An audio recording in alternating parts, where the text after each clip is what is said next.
It's an overcast 36-degree day here in Pittsburgh. Snow is in the forecast, perhaps an inch or two before we're done here today. The terrible towels are out, and they'll be playing on a newly sodded field. Brand new turf for this most important matchup.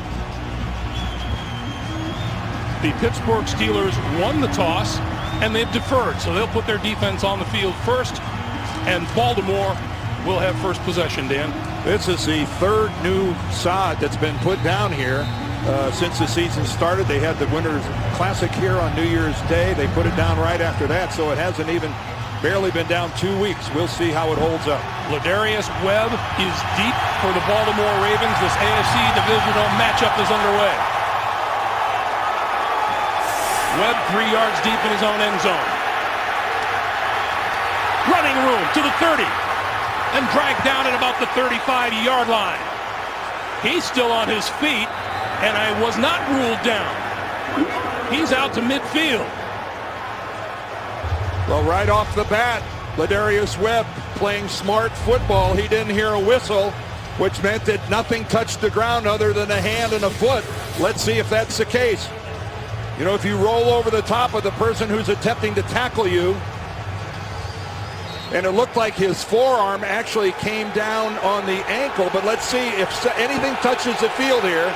He's got to be down. And we get a challenge flag right off the bat. His elbow hits the turf.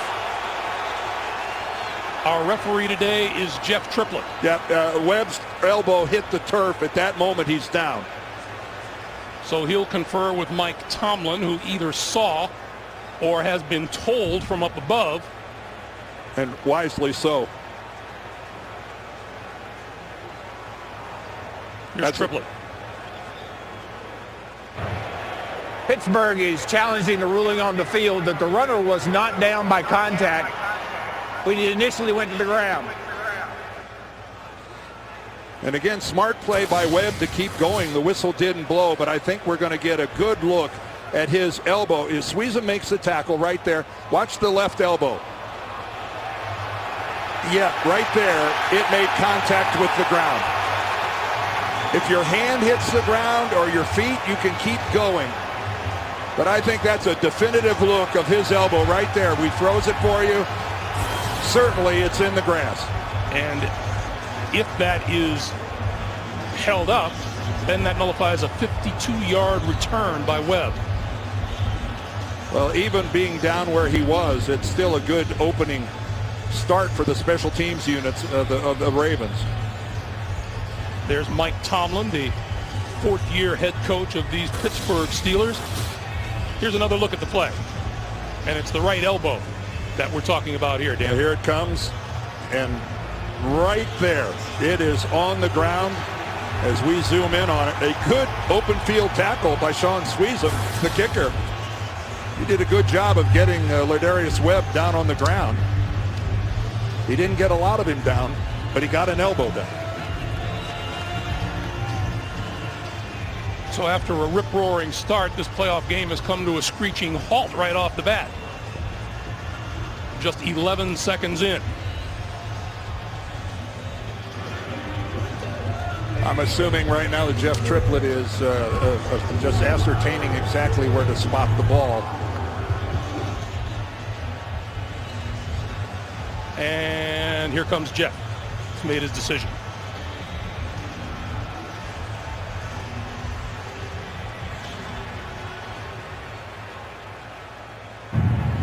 After review, the runner's elbow is down with the ball in control. He is down by contact at the 35-yard line. Pittsburgh is not charged a timeout. Please put 14:55 back on the game clock. 14:55 back on the game clock. Terrific job by Mike Tomlin, and it moves the football all the way back to the 35-yard line. And in his third year, Baltimore quarterback Joe Flacco will go to work. He comes off a terrific regular season and a terrific performance in the Ravens' playoff win at Kansas City 1 week ago. Well, that successful challenge by Pittsburgh netted them 14 yards. That's how much they backed up the Ravens. Flacco to throw on first down. Short one over the middle, complete to Rice, and Rice out to close to the 40-yard line. The Ravens are solid on the offensive line. Second-year tackle Michael Orr will have to be up against James Harrison today. And Flacco has veteran receivers, including tight end Todd Heap, who comes off a 10-catch, 108 receiving yard day against the Chiefs.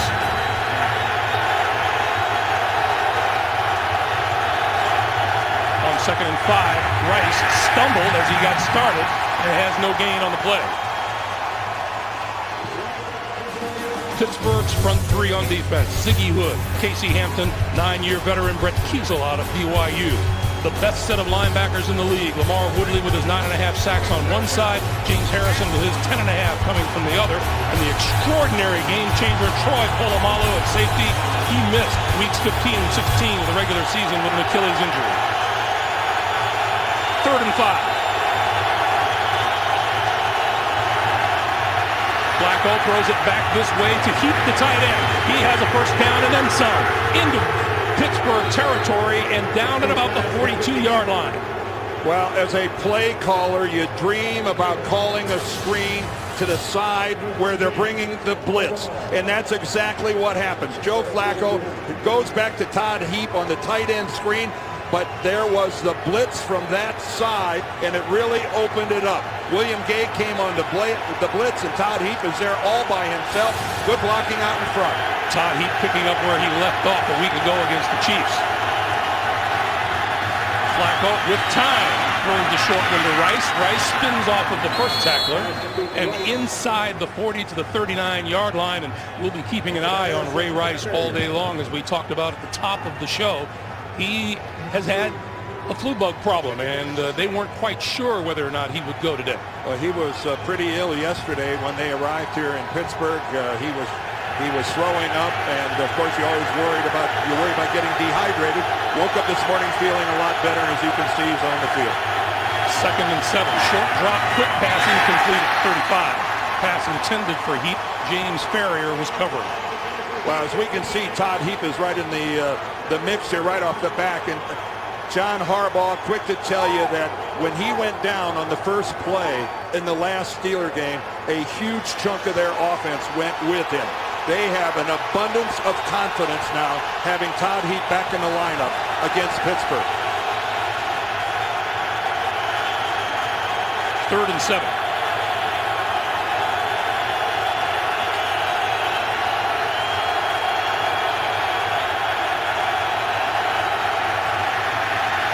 Over the middle. Incomplete at the 30-yard line. Intended for Heap, covered by Ryan Clark. Heap wants a flag. No flag thrown.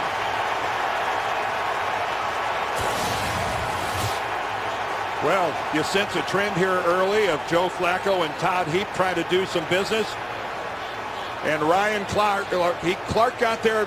He got there quickly. He was on Heap at the ball. You can see Anquan Bolden going across on a crossing pattern and imploring Flacco to see him, but he was zeroed in on Todd Heap. Punter Sam Cook put 39 punts inside the 20-yard line, 3 short of the NFL record this year. And that one bounces into the end zone. He bounced it on the 2. It went on into the end zone. 12:22 to play in the first quarter. Ben Roethlisberger to take his first snap after this.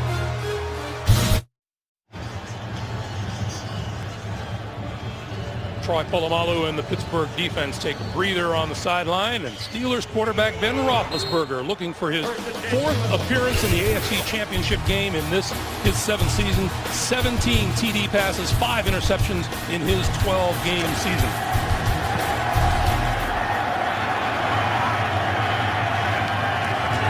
On first down, it's Mendenhall. And Mendenhall to about the 22-yard line. The Steelers up front, so much pressure on left tackle Jonathan Scott today. And we have a little pushing and shoving out in the middle of the field. Hines Ward and Ed Reed were a couple of combatants. And if we know Hines Ward, he comes out of it smiling. Well, talk about a couple big-name players in Ward and Reed. All right, there's Ed Reed, number 20, on the left-hand side of your screen. You know, he's obviously right up there playing the run. And Hines Ward, one of the finest. After the play is over, personal foul, unnecessary roughness. Number 86 for the offense. It's a half the distance to the goal. Second down. Oh boy, only Hines Ward is penalized in that scenario. You could see that Ed Reed had a hold of Ward's face mask. I'm surprised there weren't offsetting personal fouls in that scenario. That looked like a heck of a block by Hines Ward, who stayed with Ed Reed and planted him. Normally you don't see just one guy coming out of it drawing the flag like that. It backs the Steelers up to their own 11-yard line. 5 wide receivers now for Roethlisberger.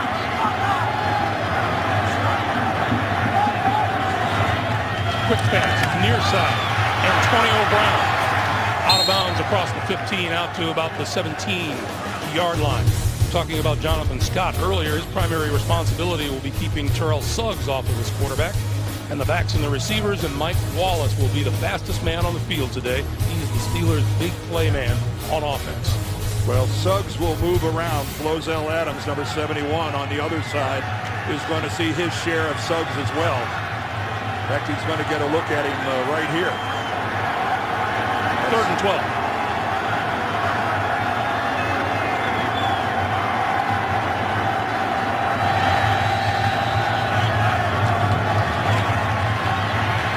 Roethlisberger, this side of the field, got his man out of bounds across the 35.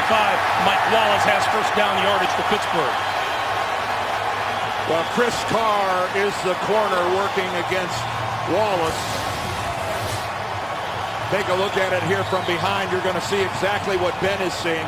But Mike Wallace has such extraordinary speed. He demands two things: a safety over at the top, and a lot of times he gets a big cushion from the corner that's underneath.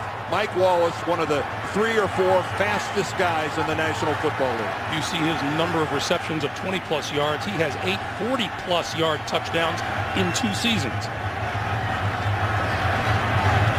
Roethlisberger going to go deep.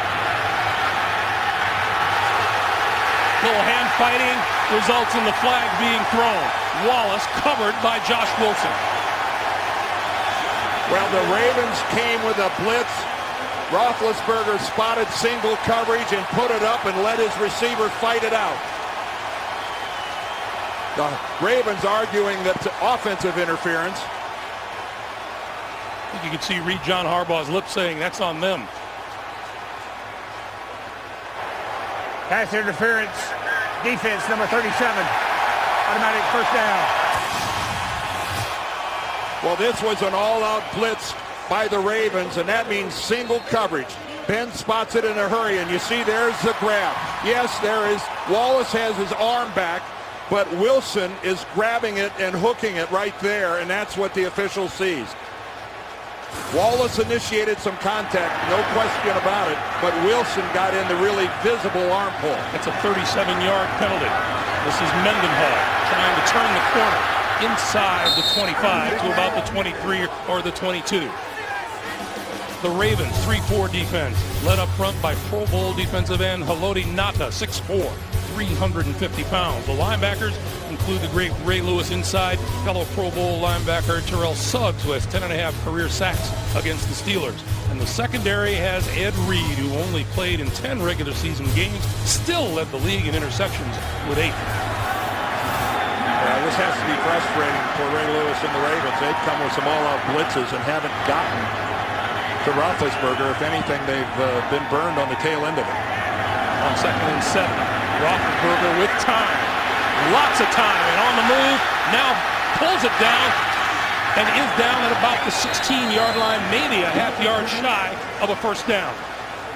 Well, and Ben gets reacquainted with his old buddy Terrell Suggs. And Ben, deciding not to go for a hook slide, decides he'll use his 6'5", 245 to try to burrow for a first down. Great blocking by the guys up front, but here comes Suggs, and he gets a little bit of a hit, but then all the way across, Redding is the guy that puts the big hit right on the shoulder of Roethlisberger, but undaunted, still reaches out with the ball. On 3rd and 1, Isaac Redman in the backfield. He'll get the handoff, he'll get the first down. bulls his way to the 12.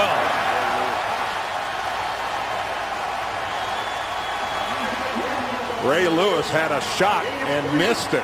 Boy, you know, don't see that very often.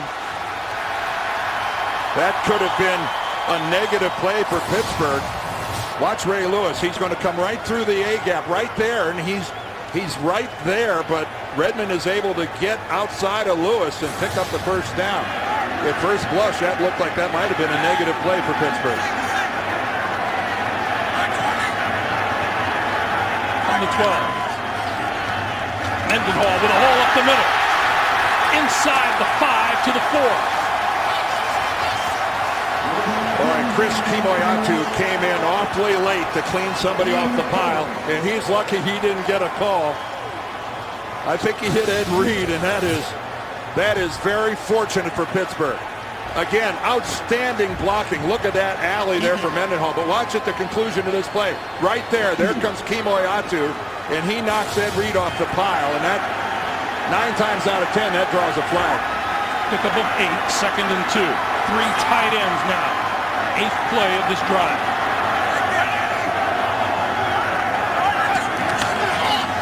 Mendenhall for a first down. Man, good power football there by the Pittsburgh Steelers. Nothing fancy there. Hat on hat, Bruce Arians. Doug Legursky in at fullback, getting that extra lineman in there, but that's just power football at its very best. So first and goal for the Steelers from the 2. Elodie Nada, the only guy I've ever met who weighs 350 pounds, and when you're sitting with him, you're going, this guy doesn't need to lose any weight. Doug Legursky in the backfield to block. Mendenhall straight ahead, short of the end zone. Oh, what a hit by Ed Reed. Oh, that's got touchdown written all over it. That has really, I'll guarantee you that Mendenhall can't believe he doesn't get into the end zone here. Look at that stick.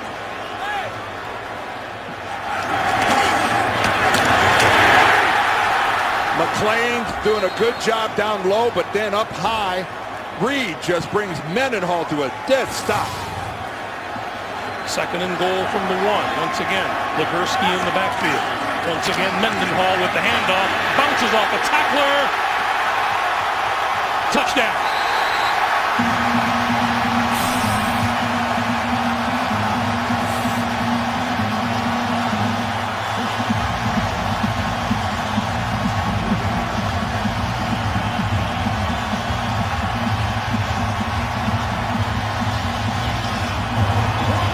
One of the instances where when you bounce it out, it works out for you, because you see right here Mendenhall is stuck, and he bounces it out one more gap and found a soft spot and was able to find his way into the end zone.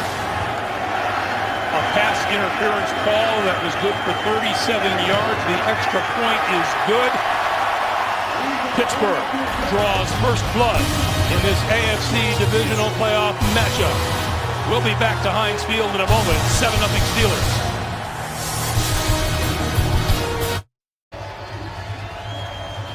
Heinz Field, the star of the show tonight. Pittsburgh goes 10 plays, 80 yards in just over 6 minutes. As you can see, that doesn't happen to Baltimore very often. Scooting the ball along the ground, picked up at about the 23-yard line and returned across the 30 by LaRon McLean, the fullback. So that's where the Baltimore Ravens and Joe Flacco will go to work. They find themselves down early by a touchdown.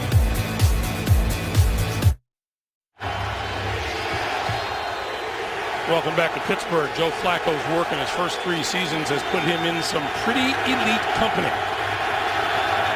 He gets to work from his own 32-yard line. Flacco throws this side of the field, and that's complete, and the penalty marker flies as Derek Mason makes the catch. Let's check the flag. First indication. Ike Taylor is down, and it looks like the call is going to be against the Ravens. I think Ike Taylor is down because he got hit by his own teammate, Ryan Clark. Pass interference Offense, number 85. 10-yard penalty. Still first down. Boy, you see this a lot where a defender gets hurt because he gets hit by one of his own guys coming in to put a hit on the receiver or the running back.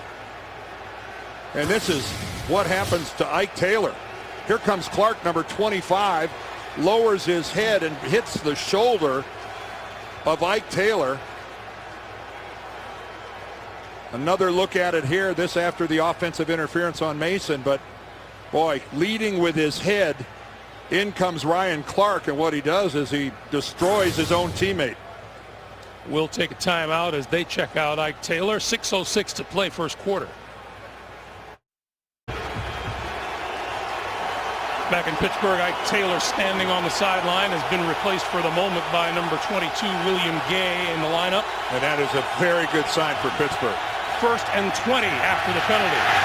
Little screen for Rice.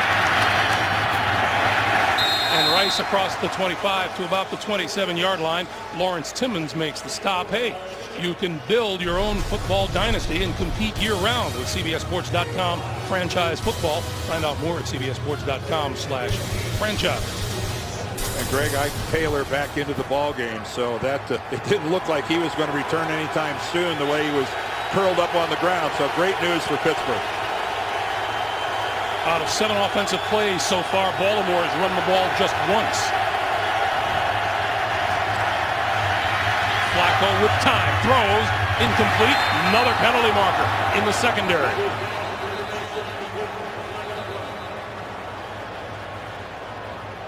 Well, they're coming right at Ike Taylor. This is the National Football League. You got a guy that's a little dinged. Let's find out how nicked he is, and we'll go at him. Prior to the pass. Holding. Defense, number 24. 5-yard penalty. Automatic first down. And he was working on Derek Mason. That's again. exactly what the Ravens did. Go right after Ike Taylor, and it worked out for him.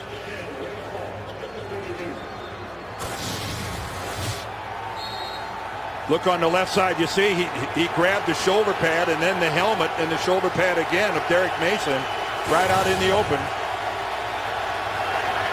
So it's a first down for Baltimore at the 32. Rice, a little hesitation, and then across the 35 to the 37, a pickup of about 5 yards. Well, this might be a case of Baltimore using the pass to set up the run.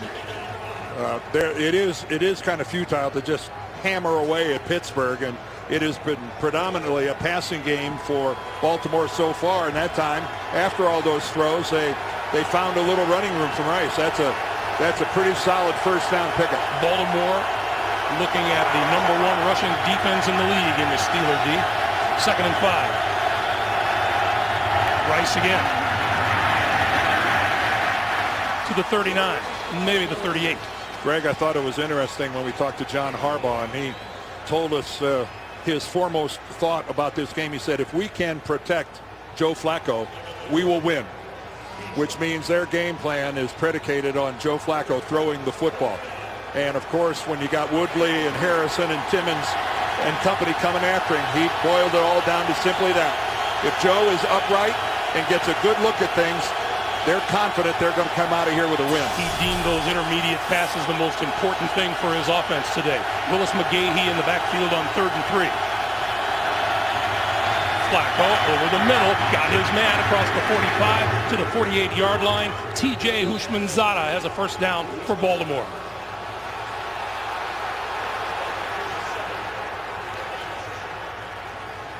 Houshmandzadeh deciding to walk all the way down the field and plead his case to the back judge. Joe Flacco locked in. He was looking at Houshmandzadeh all the way. He saw that he had single coverage working against Madison. And he's on the ground, and the play is over at that point. I'm not sure what Houshmandzadeh was all worked up about. McGahee still in the backfield on first down. Play fake to him. Little pump fake. Sideline pass is incomplete. Intended for Anquan Bolden on the far side and guarded by William Gay. Let's go back to that play again. Well, let's see if we can find out why Houshmandzadeh Oh, that's what he's upset about. Ike Taylor leans in and headbutts him. Well, and I don't blame TJ for being a little upset about that. Boy, this has been chippy. That was pretty uncalled for by Ike Taylor. On 2nd and 10, Flacco sets up the screen to the near side. This is McGahee. McGahee cuts it back inside the 45 and is very close to a first down. He may have one at the Pittsburgh 42. Tackled by Harrison. Yeah, that was timing is so important in a screen, and it's a good look here of being patient, and then Grubbs gets out front. And there's Ben Grubbs, number 66, and then it was up to McGahee to make a couple Steelers miss. You got one good block, he took advantage of that, and then he made two guys miss on his talent. Willis McGahee, a more powerful guy than Ray Rice. I think he's going to have a bigger role in their game plan today because of that power. 10-yard pickup, first down, Baltimore at the Steeler 42. Flacco goes down at the 48, courtesy of Lamar Woodley.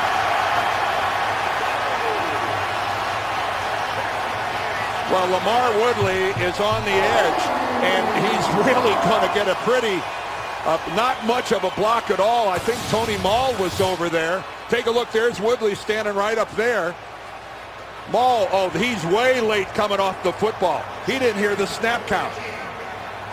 Tony Mall, number 79, barely grazes Lamar Woodley. Give an assist to the crowd here at Heinz Field. Boy, that is a real easy pass to the quarterback. Over the middle, incomplete, intended for Bolden. Bundle pass, intended for Bolden, incomplete. Well, here's where Dick LeBeau has been working for a couple of weeks, waiting for this really first, third, and really long. And let's see what the master was able to work out from a blitz/coverage standpoint. There's LeBeau right there.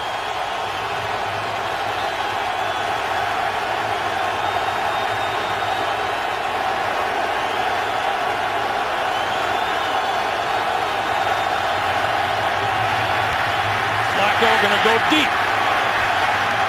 Incomplete at the 10-yard line. Intended for Derek Mason, and a late flag is thrown.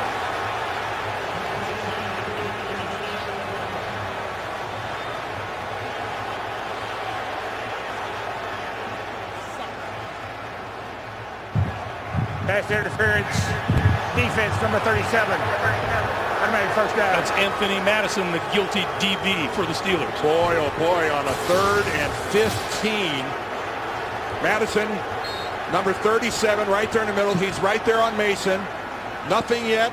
And then you can see he makes contact when the ball is still about 2 or 3 yards away from Derek Mason. He lost his balance. He was stumbling and kind of fell right into Mason. 33-yard penalty. First down, Baltimore. Flacco to throw, near side. Incomplete. Intended for Mason. And textbook coverage by Ike Taylor. That is 7 straight passing plays for the Baltimore offense. And that defines being in a receiver's hip pocket. Flacco puts it out there, letting his guy try to make a play, but Ike Taylor just exactly parallel with Derek Mason. Mason had no shot at that.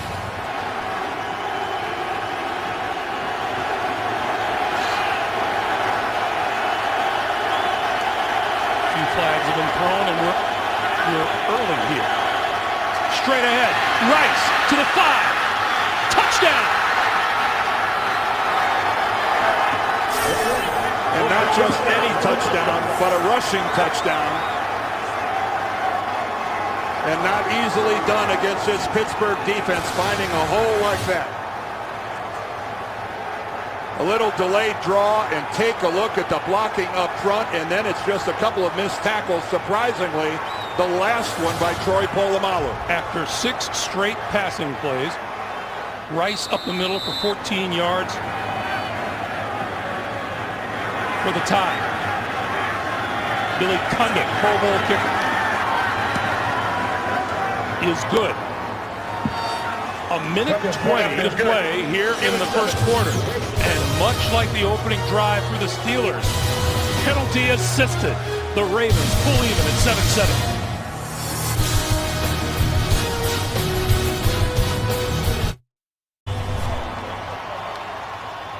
The Ravens with a 10-play drive of their own, almost 5 minutes long. And just as John Harbaugh wanted, the passes loosen up the defense enough to allow a meaningful rushing touchdown. And both the Ravens and the Steelers were stingy in the rushing touchdown department. Each allowed just 5 on the season, and that was tops in the NFL. Antonio Brown is deep. And this is Brown from the 5. Across the 20, dodging his way out, and here comes a penalty marker. We may be here until Tuesday. There has been a lot of yellow, and not just what's being worn by the Steelers so far in this game. During the return, holding number 57 of the return team. 10-yard penalty, still first down. That penalty is on Ke'Aaron Fox. Let's go back to the touchdown. Yeah, let's take a lot of great blocking up front, but watch LaRon McClain, the fullback, come in here and watch the block he gets on James Ferrier. You're going to get a good block right at the line of scrimmage, but there's McClain, pins Ferrier to the inside. That's what allows Rice all that room. And LaRon McClain, an outstanding fullback. Remember, he didn't play in the last game against Pittsburgh either. So he went out on the first play in that December the 5th game. McClain didn't play at all because of an ankle. Baltimore very buoyed having both of those guys back for this game. Steelers start at their own 10.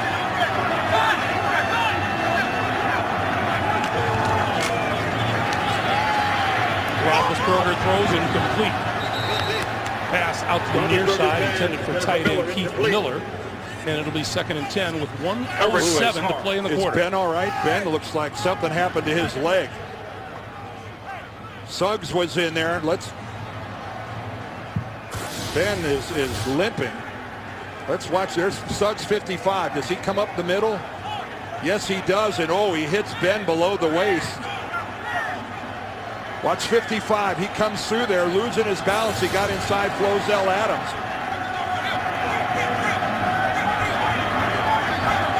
Roethlisberger looking at 2nd and 10.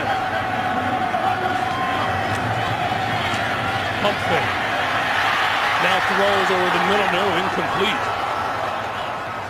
And Terrell Suggs making his presence felt again. Did Jeff Triplett rule that? I don't think he did. I think that's a live football.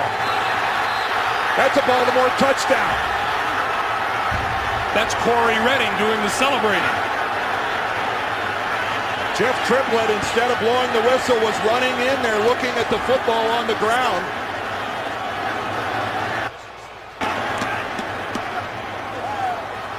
Well, Roethlisberger is not putting up an argument. Oh, well, there's a red flag in Mike Tomlin's hand. Ben holds on to this football for a long time. 1 pump, 2 pumps, and before he launches it, he's hit by Suggs, and that is a fumble.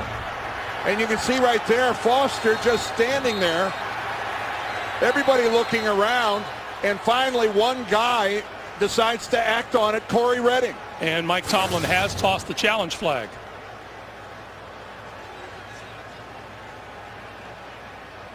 Well, Jeff Triplett, the referee, that's his call. Pittsburgh is challenging the ruling on the field of a fumble. Well, that's Jeff Triplett's way of telling you right there that he never blew the whistle. He called it a fumble. That was a live football. And out of 22 people, Corey Redding seemed to be the only guy that realized it. As you take another look at it, Jeff Triplett will do the same. We'll take a break and come right back with Triplett's decision in just a moment.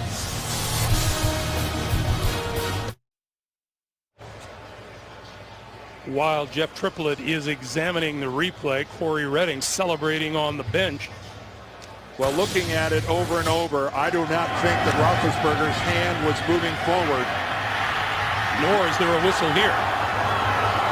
And for some reason, without a whistle blowing, only Corey Redding decides to make a play on the football. Now watch Ben's hand. Okay, he's going to reload right here.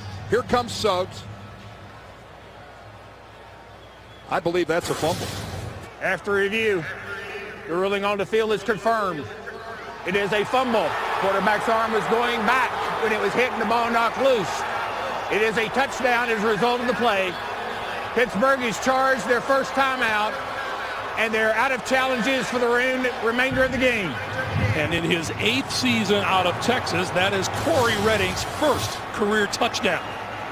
Well, again, Terrell Suggs, the tormentor of the Steelers, makes the play again on Ben Roethlisberger, forcing the fumble, and just, I am mystified without a whistle blowing that many guys in a playoff scenario were standing around spectating. Billy Cundiff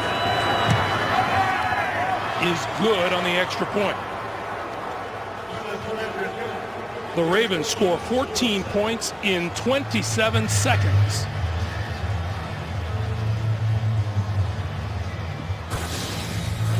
Well, Ben with all sorts of time. 1 reload, 2 reloads, and finally the clock needed to go off as to how long he thought he could stand in that pocket without getting hit. And again, the ball just lying there on the ground, and that's a dream come true for Corey Redding. Hook 'em horns. A little disbelief on the face of Hines Ward on the Pittsburgh side of the field. And Corey Redding, once he heard Jeff Triplett say the ruling on the field stands, that's good news for the young man from Texas. And the guy they call Sizzle, he supplied a little right there for the Ravens D. And man, after that 80-yard drive rather by the Steelers where they went up 7-0, we're not even at the end of the first quarter, and that seems like a long time ago. We still have 53 seconds to play here in the first quarter.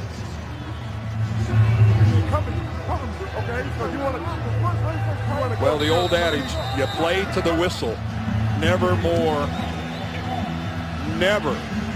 in play than right there. And Dan, you know Corey Redding will now be handing out advice to the offensive guys on the bench.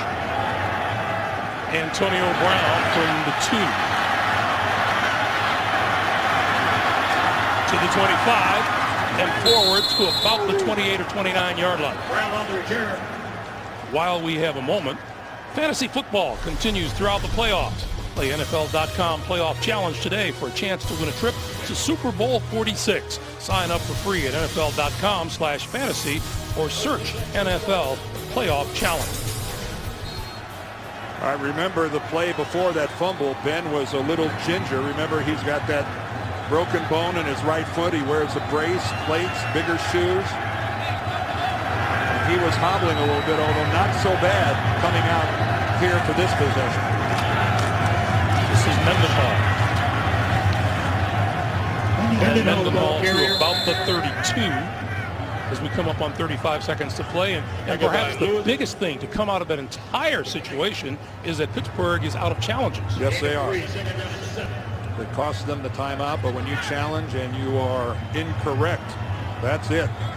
So this is, remember they used one on the opening kickoff, and that we'll see if that becomes a problem for the Steelers later as this game moves along. As this first quarter winds down, the teams will change ends of the field. Pittsburgh scored first. Baltimore has scored twice since. And the Ravens lead it 14-7 after 1. We're coming back to Divisional Pittsburgh right after this. You're watching the NFL on CBS. Definition of Smash Mouth. Who is your rival?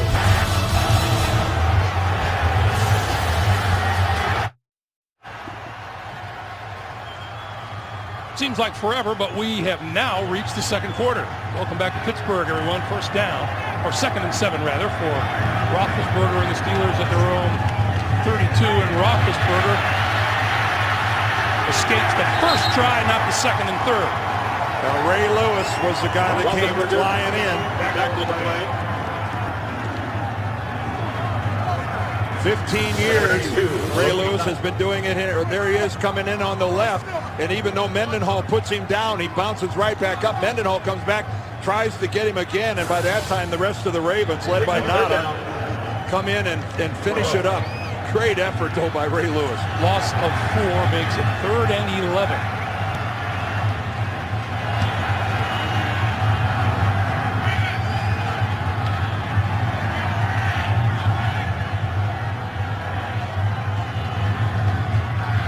Four-man rush. Roethlisberger stepping up and overthrows his intended receiver, Mike Wallace. Oh, he had Wallace too. Wallace doing a little curl. It looks to me like he's got some separation, and that ball just really gets away from Ben. I mean, that's wide open, and for some reason, Ben, that ball just took off and not even in the vicinity. That's barely in the same zip code as Mike Wallace. Jeremy Kapanos to kick it away, and Ladarius Webb is deep. Webb back to his own 16-yard line and is tackled back there by Anthony Madison, number 37. So with 14:06 to play in the first half, Baltimore on offense again.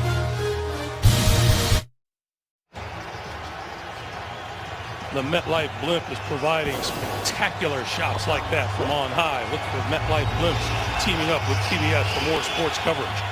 Bryant McFadden, we're told he has suffered a hip injury. His return is questionable. And William Gay has replaced him on the field. First down, Ravens at the 18. Rice. No gain. Casey Hampton plugged it. Well, take a look at that. Each team had a 30-yard plus defensive pass interference penalty. They both resulted in touchdowns. And Baltimore's got the one defensive touchdown, which, man, that does so much for the psyche of a team when your defense scores. And a very large note, the Steelers cannot challenge a play for the balance of this football game. And two teams that aren't used to giving up rushing touchdowns have each given up one. Flacco with time, near side of the field, got his man to the 35-yard line. Hushmanzada once again, who has made it a habit of complaining about not being as big a part of the offense as he would like. And Dan, you made the point to Cam Cameron, the offensive coordinator of the Ravens, that TJ's been doing very well, and Cam said, tell TJ. Yeah, he wants the football. Well, he wanted a perfect pass, and he got it from Joe Flacco. You can't throw the deep out any better than Joe Flacco. Dropped that one right onto the palms of TJ Hushmanzada. An absolutely perfect pass. First down now at the Baltimore 34. Pass out to the far side of the field, and being brought to immediate halt is Anquan Bolden by Ryan Clark. Well, Anquan Bolden is a formidable receiver after he catches the football because of his power. And this is a perfect tackle by Ryan Clark. Bolden didn't get a chance to really do much of anything. He barely gets both feet down, and then all of a sudden, there's Clark. Low, wrapping up, driving through. That's the way you tackle somebody. Loss of 1, second and 11. Rice.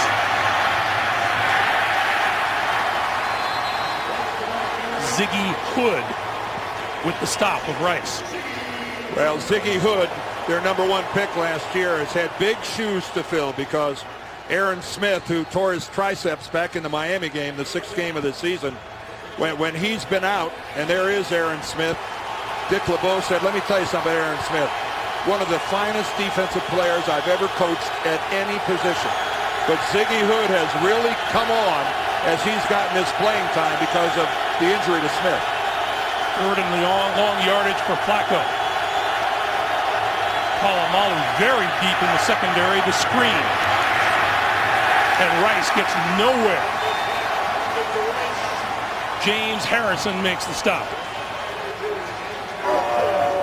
Well, it's always fun to track Troy Polamalu. There he is. He was up at the line of scrimmage. Now he's going all the way back to take the deep part of the field. And here he comes right back up again. And he covers some ground. And that is what's so frustrating for the offensive guys. It's like, where's Waldo? Where is he going to be, and where's he going to end up? Antonio Brown back at his own 20-yard line for Pittsburgh.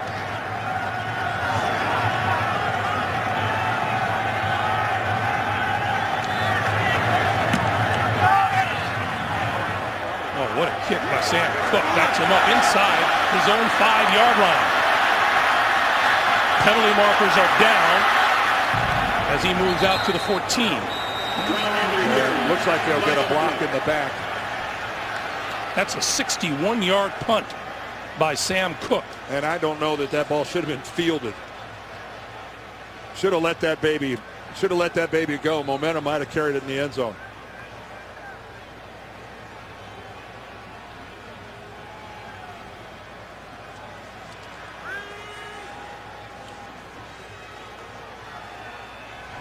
During the return, illegal blocking it back. Return team number 23. Half the distance to the goal, first down. Keenan Lewis, the guilty party for the Pittsburgh Steelers. As you take a look at the penalty, Sam Cook picked a heck of a time to come up with a career-long punt.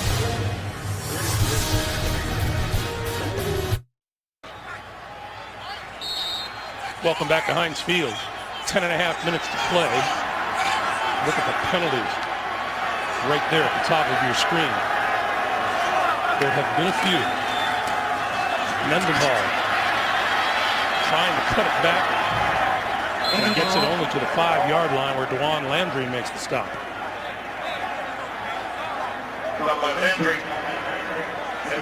Now this is where you'd love to demonstrate some prowess on the offensive line by being able to hammer out a couple of first downs.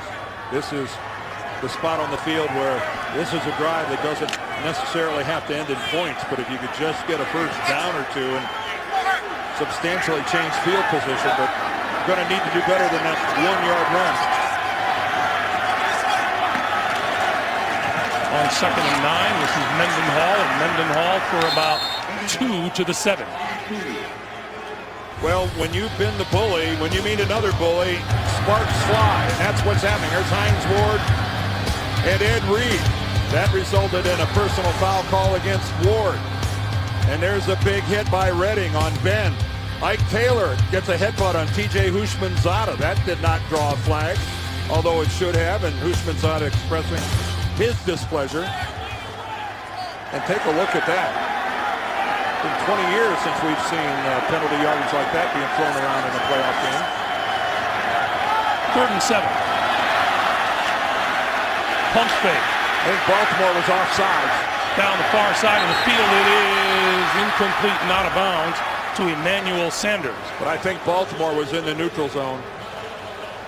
Jarrett Johnson, the linebacker, it looked like he took a stutter step.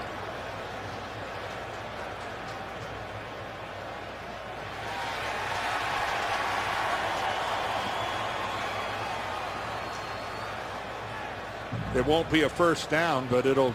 Boy, Ben is celebrating like he's in the length of the field, though. 2 fouls on the play. Offside. 95 defense. That penalty's declined. Illegal contact. 21 to the defense.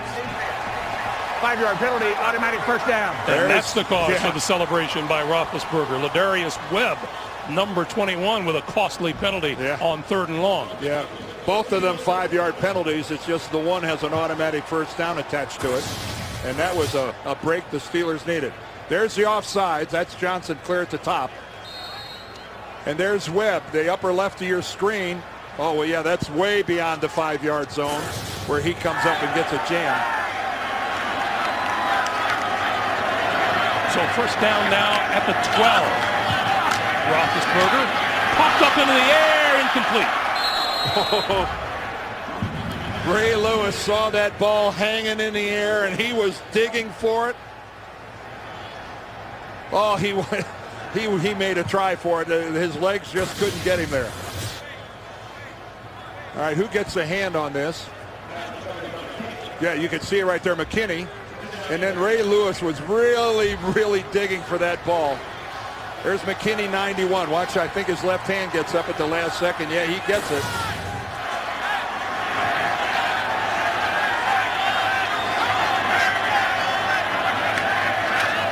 On 2nd and 10, Mendenhall out across the 15 to the 16-yard line. Was that ball out? Loose ball.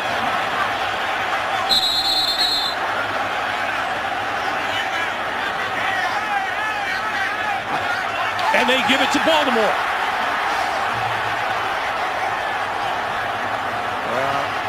I'm sure Mike Tomlin wants a good look at this. But remember, not that he can do anything about it. He's got no challenges. Ed Reed came up with the football. Let's take another look. Rashard Mendenhall coming in right behind. He's got it, and there it goes. No doubt that he loses that football way before he comes in contact with the ground.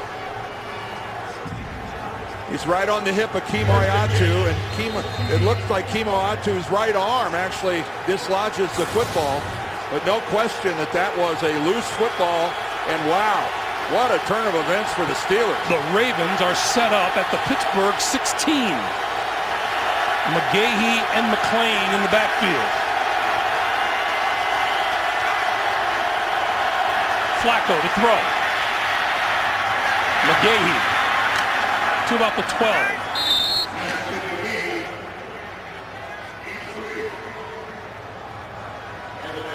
Mike Tomlin has to be a little bit dazed. Well, yeah, because look at that. The Steelers were so good during the course of the season, taking care of the football, second best in the National Football League, behind only the Patriots. And now here they find themselves -2, not even halfway through the second quarter. 2nd and 6 as you look at the red zone numbers this season. McGahee stood up at about the 18 is where forward progress will be marked. Wow, and Ryan Clark, when you got a safety making a tackle for negative yardage, you got 8 guys in the box. And that's what the Steelers. Watch Clark get upfield. Knifes right in there again. Boy, he's put together a couple of good tackles so far in this football game. 3rd and 7.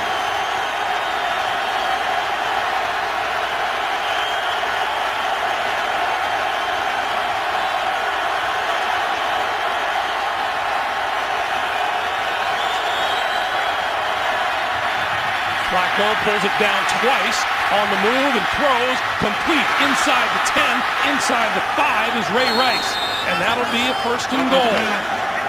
Dick LeBeau and the Steelers had the defense called they wanted because they got Troy Polamalu locked up on Ray Rice. And this is a great job by Flacco of extending the play.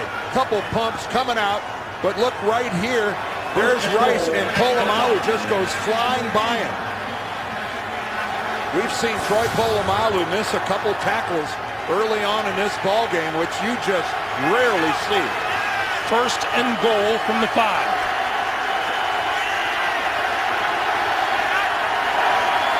McGahee for about a yard, maybe a yard and a half. Let's go back to that prior play by Ray Rice, and again, we're going to get a look at Troy Polamalu. Here he comes. He sees Rice. He's got him in his sights, and boy, you just don't see that very often where he misses that badly. Limited practice time because of the Achilles injury. Hasn't gotten in as much work as he would have liked. Says it feels fine, but that's uncharacteristic. 2nd and goal. Flacco on the move and throws it away. Lamar Woodley was giving chase. 3rd and goal.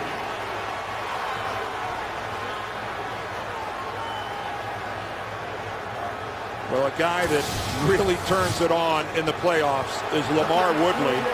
There he is right there. Look at that shot that he gets on McGahee.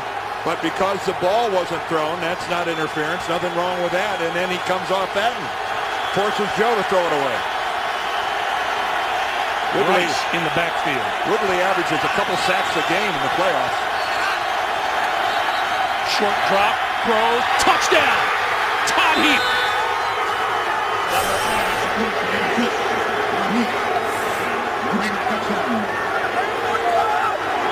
I'm not sure what describes this crowd at Heinz Field more, stunned or angry. A Again, a reminder, Todd Heap got hurt on the first play of the game in December. And you can see right there, the two Baltimore defenders run into each other. Ryan Clark hopelessly behind the play at that point in time. And a relatively easy touchdown. You hear how important it is all the time about points off turnovers. The two touchdown advantage is just that. Baltimore with 14 points off turnovers. Flacco to Todd Heap, 21-7 Ravens. Well, I'll tell you, Cam Cameron, the offensive coordinator of the Ravens, he designed a beautiful touchdown passing play there to get Todd Heap open. We'll show it to you after the kick here, but well done. Jim Zorn right there talking to Joe Flacco. Baltimore Ravens having a veritable explosion against these Steelers. Antonio Brown from the 3. Running room across the 20 to about the 25, and he's brought to a stop. 5:36 to play in the first half. Roethlisberger and the Steelers on offense next. Greg Gumbel, Dan Deerdorf back at Heinz Field in Pittsburgh, coming up on 5.5 minutes to play in a first half that has seen the Ravens take full advantage of some Steeler mistakes for a 21-7 lead. Pittsburgh's last 3 drives, a fumble turned into a touchdown, a punt and a fumble that led to a touchdown.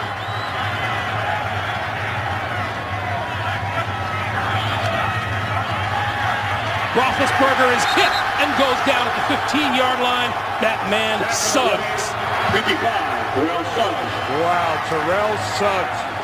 What a monster game he's having here, rolled into a half. There he is at the very bottom, 55, going to loop in behind Elodie Nada. And again, the Steeler offensive line doesn't pick him up. That's called a TE. The tackle goes to the outside. The end loops to the inside. The Steelers don't have an answer for it. Third sack of the day by Roethlisberger. 2nd and 19.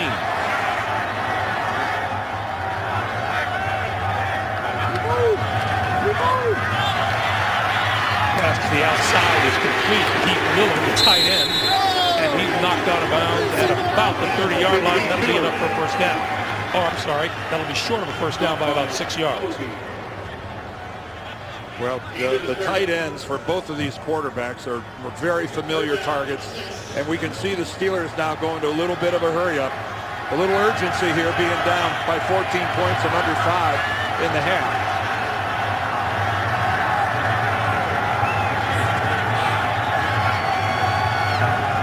Well, they were hurrying up until Ben decided to change the play.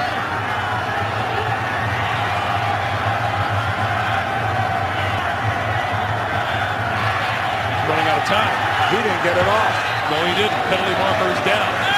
That might be the first time in the history of this business where an analyst says they're in a hurry-up and then they don't get the snap off before the play clock expires. You have 4:21 to do it again. Last game. Offense, number 7. 5-yard penalty, still 3rd down. I may have forged new ground here.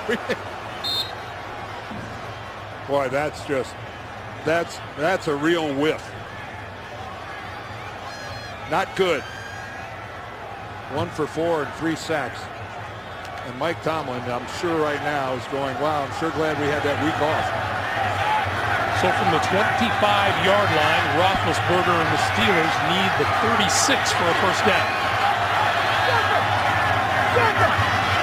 Throwing, complete, first down to the 39. Emmanuel Sanders. Huge conversion.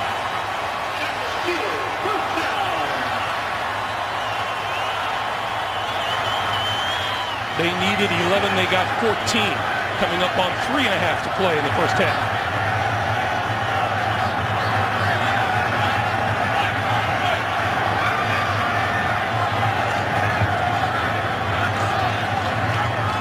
This is Noeldi Moore with running room on the left side, across the 40 out to about the 44-yard line. Oh, now we've got another little mini scuffle.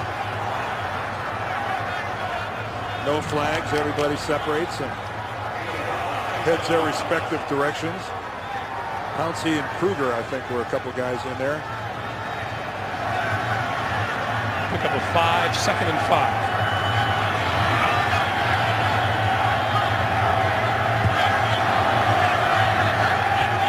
Again, Roethlisberger not in any particular hurry.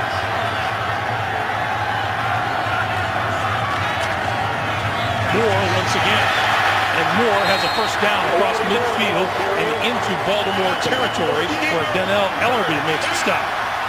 Well, good job of running the football here by Pittsburgh when they need it. Again, they're not going back into a classic huddle. They're just the old muddle huddle right up there by the line of scrimmage. Bruce Arians telling us in this situation, Ben calls his own plays entirely.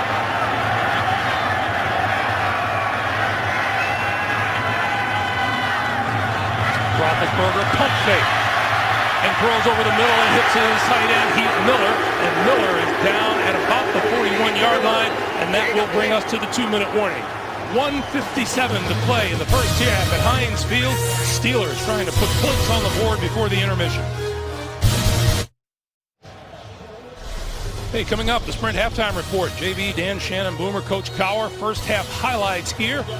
And they'll have all the latest NFL playoff news and information coming up on the Sprint halftime report. And there'll be a few things to discuss, won't there, at halftime? Yeah, more than a couple. Halftime won't be long enough to fit in every storyline we've seen here in the first half. 2nd and 2 for Roethlisberger and the Steelers. Pump fake. Throw inside the 30-yard line. That's complete to Emmanuel Sanders for a first down, and the clock continues to move. Baltimore has all 3 of its timeouts remaining. Pittsburgh has 2. Well, Sanders and Antonio Brown make up a pair of pretty talented rookie receivers, and they're getting in the game and making a few things happen here in the first half.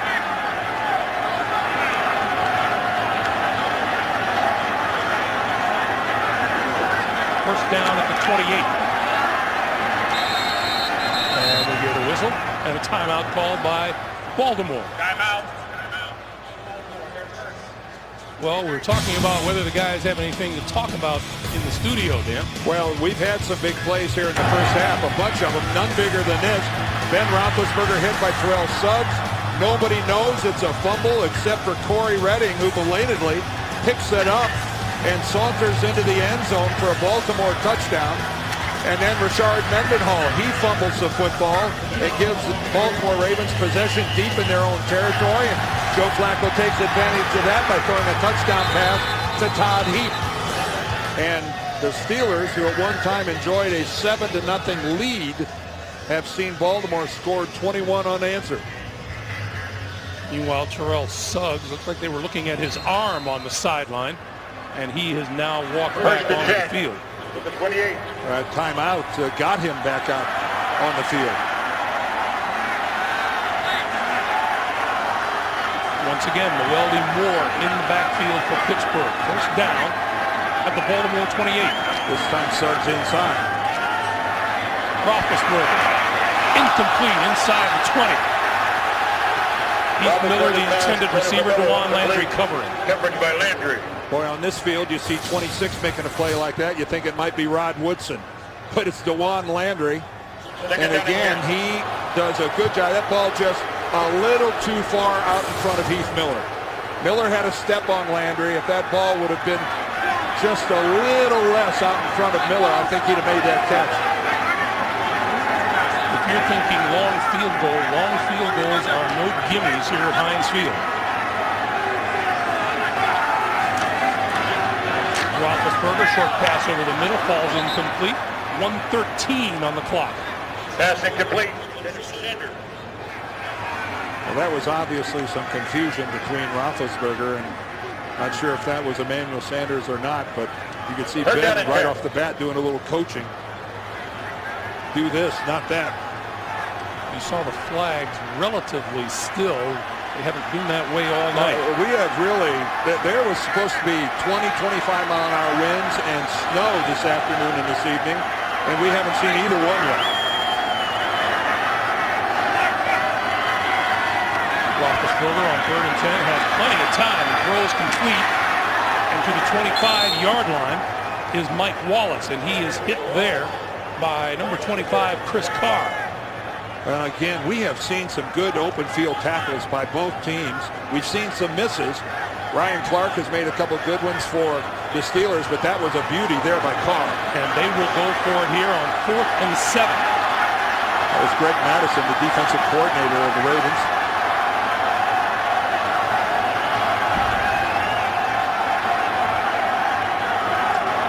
This would be about a 43-yard field goal from here. Doesn't look like Roethlisberger is going now. It looks like they're set up for a direct snap to Mwelde Moore. And now they're going to call a timeout. Nothing's going to happen. Timeout. Pittsburgh. Their second. Well, because, initially you'd say to yourself, why are they not going to kick the field goal? So you wondered if that was some plan to try to draw them off sides or some exotic formation or who knows what.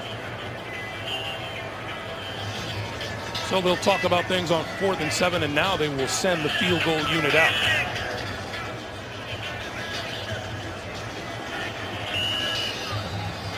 Sean Sweezum is 14 out of 15 with a long of 48 this season, and this would be a 43-yard attempt.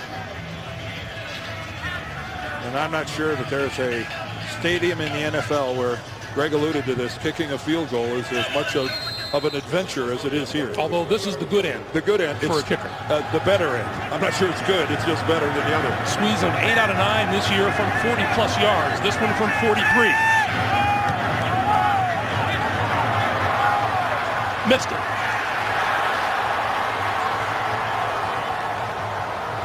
Again, Heinz Field gets in the head of field goal kickers. Heinz Field will even bite its own. Baltimore ball. At the 33-yard line. The snap a little high, but it looked to be a really good, solid placement. And as you'll see sometimes, it starts out between the uprights, but then it's got that hook to it. And on the sideline, Ben Roethlisberger sees a chance to put points on the board, go to waste. Well, in this rivalry, points are precious. And the Ravens pretty happy to go in up by 14. Turnovers, the story of this first half. Pittsburgh made them, Baltimore converted. We come to the end of the first half at Heinz Field with the score. The Ravens 21, Pittsburgh 7. Back to the Sprint halftime report after this message and a word from your local station. You're watching NFL playoff football on CBS.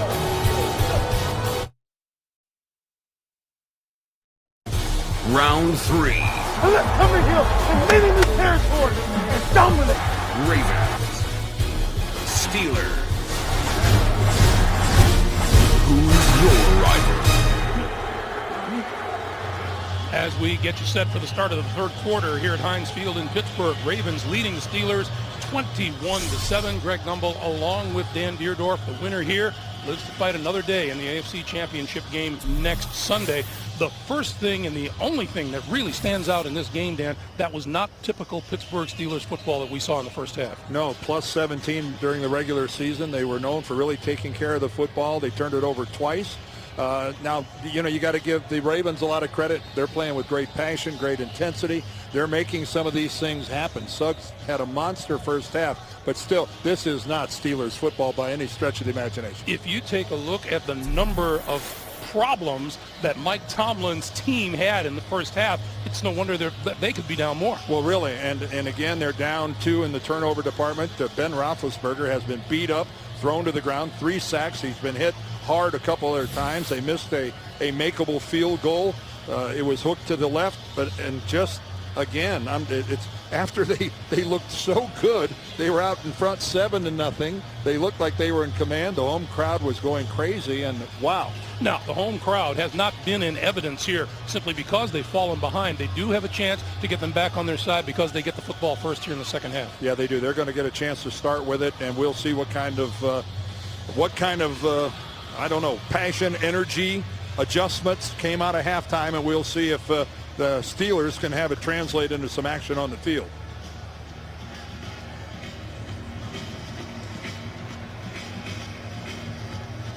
Antonio Brown is deep for the Steelers and will return the second half kickoff.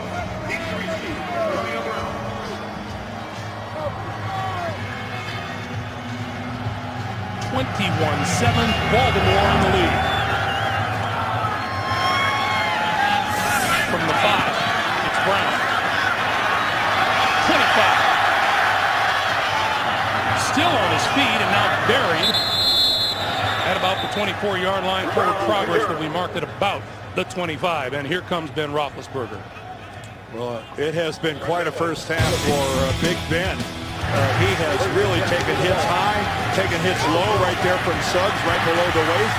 That time the fumble, Suggs gets a sack. Ray Lewis comes in, then Nada and company finishes him off. And again, Suggs. Terrell Suggs has had just a giant first half, but if there's been a recurring theme, it has been at the expense of Ben Roethlisberger, who's been beat up. First down from the 25-yard line, and they will start with a play action. Roethlisberger flips to Hines Ward. Ward tripped up and goes down at the 30-yard line. DeJuan Landry coming up, and boy, these Baltimore Ravens may well be serving notice to the rest of the league. 7 takeaways now in the first 2 games of this playoffs. Well, John Harbaugh and his team, when we talk to them, very confident, as you'd expect them to be. 13-4 coming into this game. They're used to winning, and they're very good on the road. And Hines Ward finally gets involved, and you can see what that means historically. Roethlisberger pulls it down once, and then he hits his tight end Heath Miller over the middle for a first down across the 35 to the 37.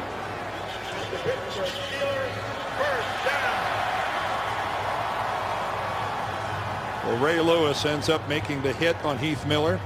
He's tracking him. He's got him all the way. You can see he's locked up on him. He gets a little help over the top from Jamel McClain, but Ray Lewis, at 35 years old, still productive, and his leadership skills might be better than ever. On first down, they give this to Mendenhall, and Mendenhall maybe a yard. You know, it was interesting. He echoed the feeling that so many of these players on both sides told us, Dan, that it's a plus when you've seen a team twice during the regular season and you meet them again in the playoffs. And especially if you're the Ravens and have to work it on a short week. They had one less practice day. They had to play last week. They didn't have the luxury of sitting at home like the Steelers did. And it is very much a big bonus to play a team you know as well as the Ravens know the Steelers.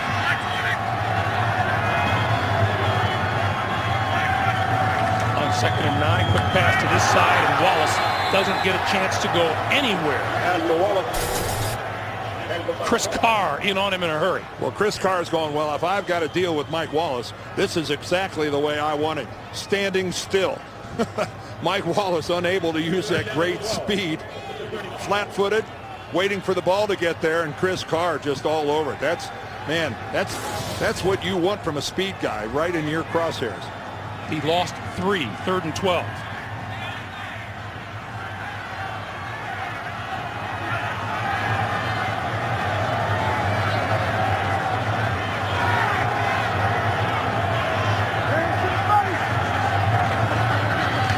Roethlisberger under pressure and goes down. Boy, everybody's coming in and taking a shot. Haruki Nakamura that time off the edge. That's the 4th sack of the night. And Greg Madison, the defensive coordinator, boy, is he calling a game. There's Nakamura. He loops to the outside. Ray Lewis comes in and occupies the blocker. He ties up Moelde Moore, and that frees up Nakamura. Kapanos kicks it away to Webb. Webb will let it bounce and then field it and goes down at the 21-yard line. 11:37 to play. 3rd quarter. Baltimore with the ball with a 2-touchdown lead.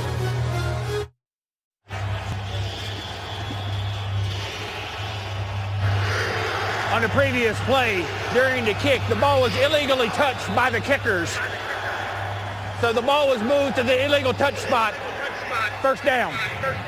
So the difference is about a yard and a half, maybe 2 yards. Meanwhile, John Harbaugh's team, they've been called Road Warriors. That's why. First down, Ravens, their own 22, Flacco to throw. Running out of time. and goes down. Lost about 5 on the play.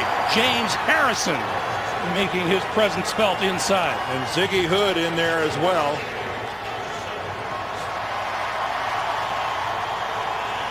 We talked about Ziggy Hood there in the first half.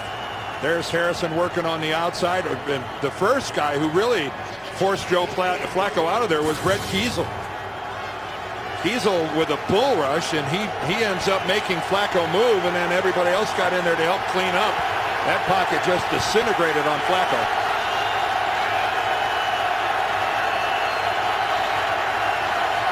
Second and 15. This is Rice. Well, Ziggy Hood again was a guy that made that initial stop, and then Timmons came in and cleaned up. Cam Cameron is trying to find, he's got a 14-point lead, so he's not going to get overly aggressive, and especially, I think, in a situation like this. 30 offensive plays for the Ravens, 10 rushes, 20 passes.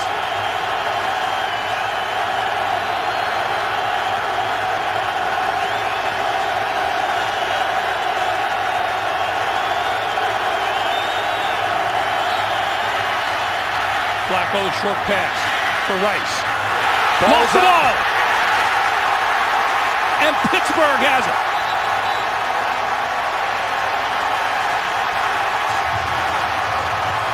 Well, Joe Flacco did his job. Conservative, dumping the ball down to Ray Rice, and what a gaffe on the part of Ray Rice, not securing that ball any better than he did. Ray Rice just doesn't fumble. Clark looked like he was the guy in there on him. Ryan Clark, and it looks like the ball just squirts right out of there and hops to LaMarr Woodley.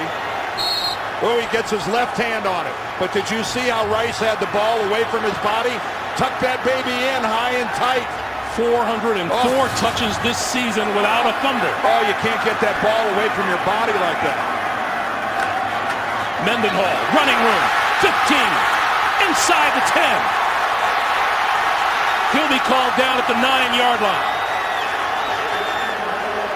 Well, that is some effort by Rashard Mendenhall.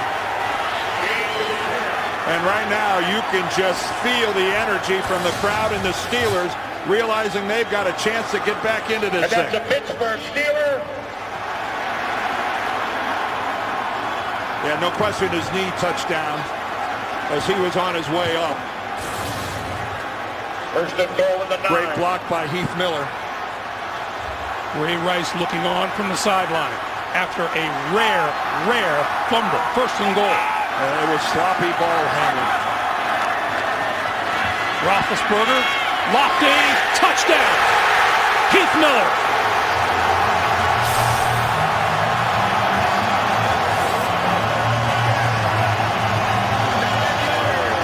Heath Miller and a Steeler touchdown. Roethlisberger, the Miller from 9, turns 6.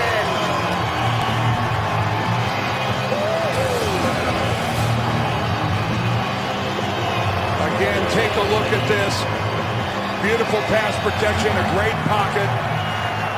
An inside pattern, then Miller going to the outside. Hines Ward goes to the inside, Miller to the outside. Pretty wide open. Sweezum's kick is good. 9:11 to play in the third. Pittsburgh jumps right back into the thick of it, converting the turnover with a Ben Roethlisberger touchdown. 21-14 Ravens. It's like this crowd at Heinz Field has just had a caffeine injection. 9:11 to play in the third. They had it all wrapped up in a nice little package with a bow on it, handed to them by Ray Rice. Some turnovers are more needed than others. By the Steelers, that was desperately needed. That's Jason Parmalee. He is deep for the Ravens at his own goal line for the kick.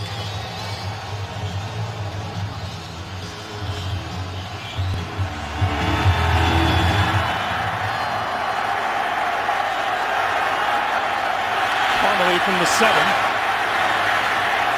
And tripped up and down at about the 25-yard line.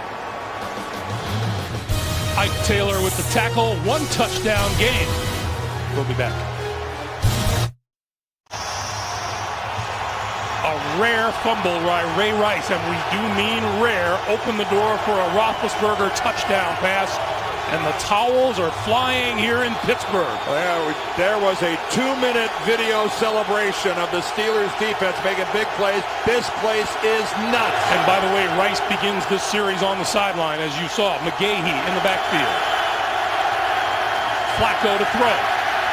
Running out of time, and he goes down. James Harrison.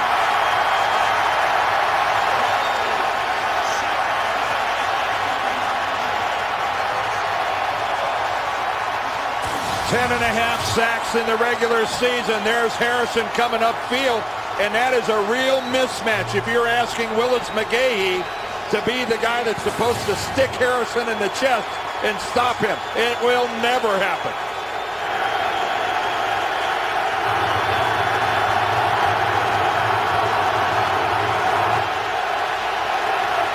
What did James Harrison tell us yesterday? He feels a lot better this time of the year than he usually does. That can't be good news for Baltimore. McGahee stopped at the 21.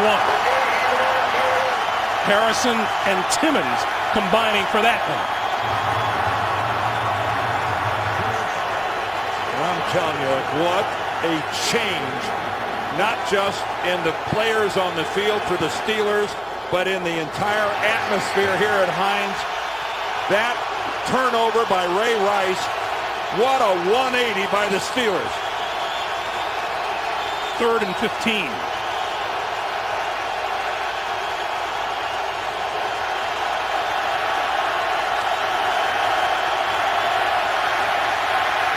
Flacco underthrows to the far side of the field. Hushmanzada. And a few extracurriculars between Lamar Woodley and Marshall Yanda. And Hushmanzada was open. Just a straight 4-man rush, but Harrison coming around the corner kept Flacco from being able to turn to his left and throw. And then at the end, you see that's Marshall Yanda, I believe, and Lamar Woodley. Antonio Brown back for the kick. Sam Cook boomed a 61-yarder earlier, backs him up to his own 22. 30. And down at the sideline at about the 33-yard line. 7:25 to play in the 3rd. Pittsburgh down a touchdown, back on offense. From the time we went to commercial till the time we came back, this crowd has been on its feet and stays there. Flozell Adams on the Pittsburgh sideline with an illness, we are told. Trey Essex has replaced him at right tackle. Roethlisberger throws to the near side. Emmanuel Sanders. Sanders breaking free and out to midfield for a first down. We've got more pushing and shoving now, back it down by the 30. Ed Reed's in the middle of this, and guess who? Yeah, Heinz Ward. Come on, guys. Boy, there's a lot of testosterone between those two guys. Two guys that are as tough and as hard-nosed as any two that have ever played in the NFL.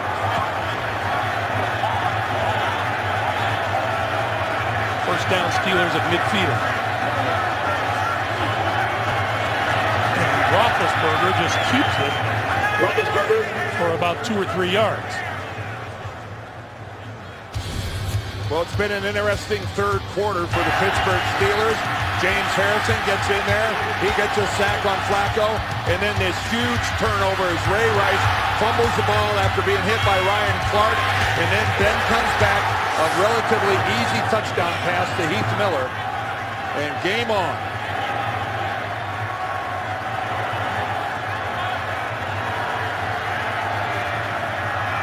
Roethlisberger on 2nd and 8. throws it, and that's complete.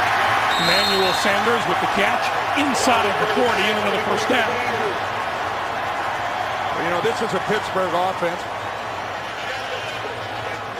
that lost Santonio Holmes, and they've got their young receivers doing a nice job stepping up. But here's Hines Ward.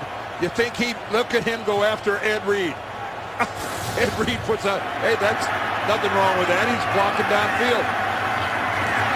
Roethlisberger with time, gonna go deep. Oh, what a defensive play made downfield on Sanders by number 37, Josh Wilson. Well, I was talking about these young receivers for the Steelers, Sanders and Antonio Brown. And as you can see in a playoff scenario situation, Ben's not afraid to go after him. And that, give credit where credit is due. Outstanding work there, getting the left hand on the ball by Josh Wilson.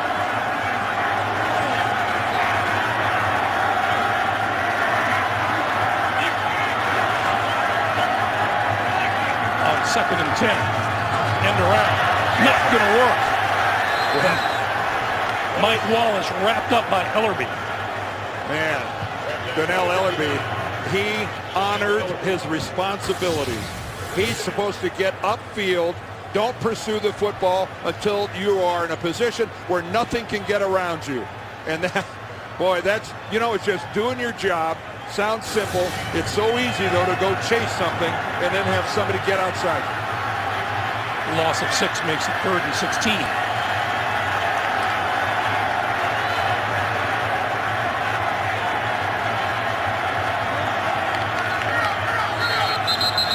And a little movement up front. False start against the Steelers. False start.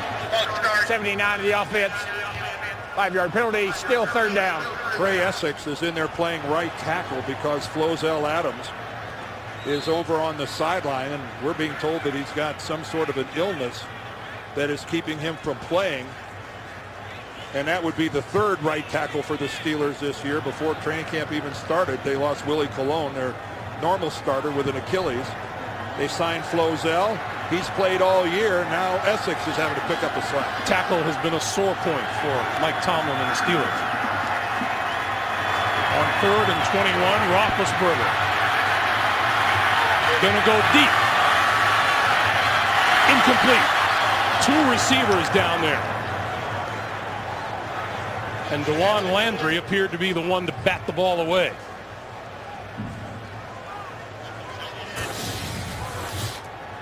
Well, it's not every day that you'll see 2 guys that are this close together.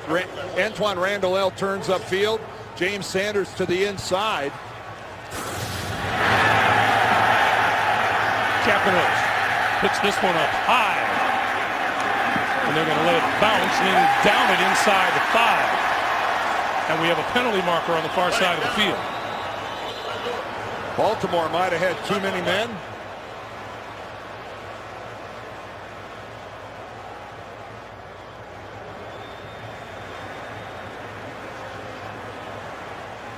It's hard. Having a conference out here trying to figure out what.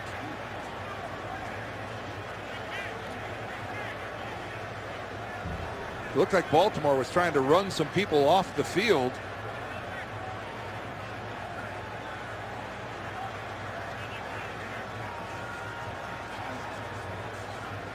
A busy night for Jeff Triplett. An eligible member of the kicking team downfield on the punt. 12 men on the field. Defense. This penalty's offset by rule. Repeat 4th down. Well, no doubt that Baltimore had too many people on the field, and boy, that really cost the Steelers by somebody leaving early before the ball was kicked, because they had really pinned Baltimore inside the 5-yard line all the way down to the 2. So Kapanos will try to do it again.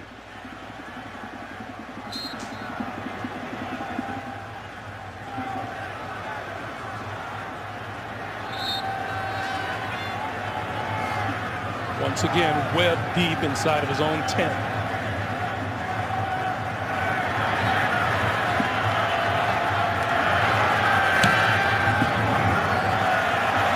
And he will this one go, and this one bounces in the end zone. And we have another penalty marker down. And a little more pushing and shoving.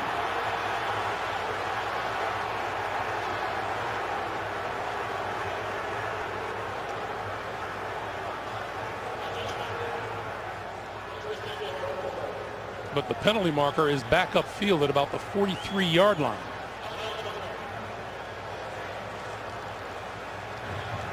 During the kick, holding, return team, number 51. Half the distance to go from the 20-yard line, first down. Brendan Ayanbadejo guilty of the penalty. That'll back the Ravens up to get started on this drive.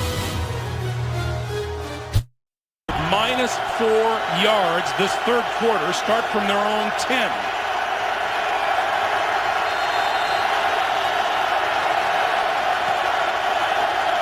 Willis McGahee in the backfield. Flacco to throw. Intercepted. Picked off by Ryan Clark. Clark back to the 25.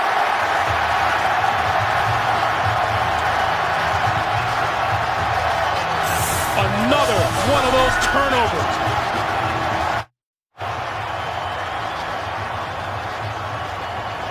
Turnovers, whoever wins this game, turnovers will be the story of this day. Joe Flacco off the play action, trying to get it to Todd Heap, who's bracketed short, bracketed deep, and on an overthrow it sails right to Ryan Clark. But that was double coverage, not Joe's best decision to try to get it to Heap. Roethlisberger from the 25. In a screen from Mendenhall. 20, 15. And brought down at about the 12-yard line. It'll be a first down for the Steelers. Nice block out front of this screen by Marquise Pouncey. The rookie, the all-rookie center for the Steelers.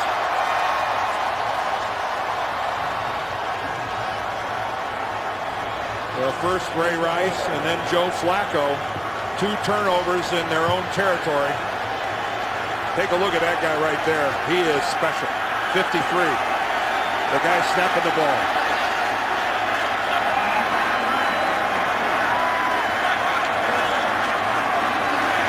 Roethlisberger pulls it down and is pulled down from behind at the 10-yard line. Rush down at the 10. Making the play, Terrell Suggs. By Suggs. What did Ray Lewis say? Second down at 10. Ben sometimes plays schoolyard football. He will run around until he finds somebody open.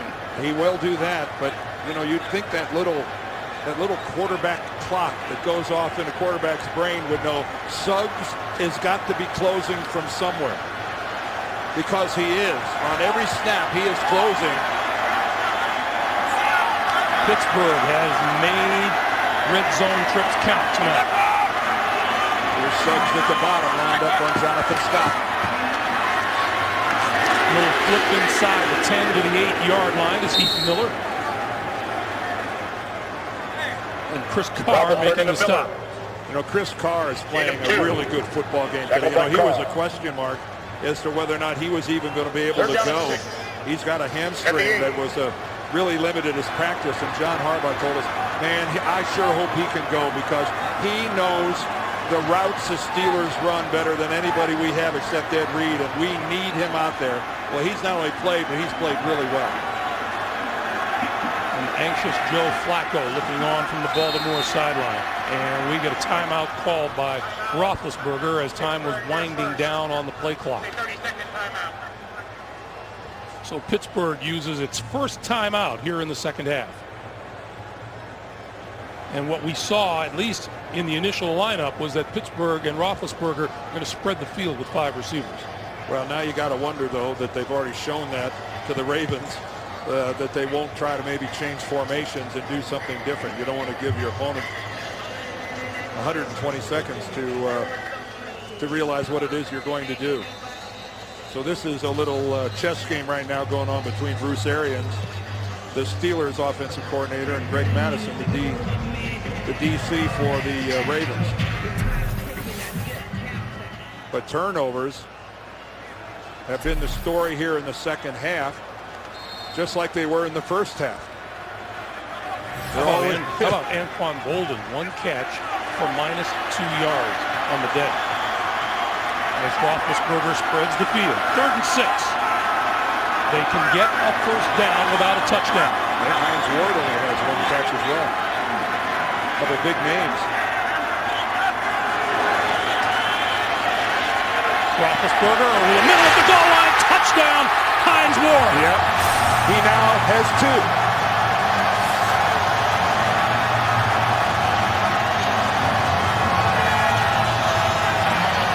Imagine Ben Roethlisberger in the middle of the field in traffic trying to go to Hines Ward.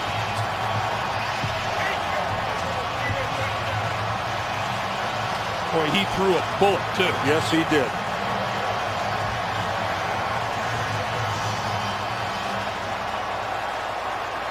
Well, he had him in the slot working at just a short little pattern right at the goal line. Well done.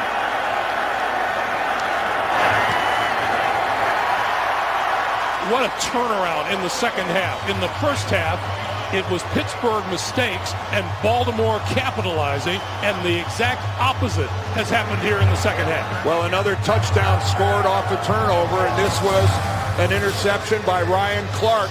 You see the bracket coverage there on Todd Heap. An overthrow by Flacco, and Heap isn't able to even hit Clark as he sails by. And look at this, Ben. Look how long he's got to set, and a laser into Hines Ward. And what a what a strange game this has been for the Steelers. Up by 7. They then see the Ravens score 21 straight, and now they score a couple of touchdowns and knot this thing up. And the last thing the Baltimore Ravens wanted to do was get the Pittsburgh Steelers feeling good about themselves here at home. And there are a lot of emotional leaders on this Pittsburgh team. James Harrison comes to mind, but no one sits in that position higher than number 86.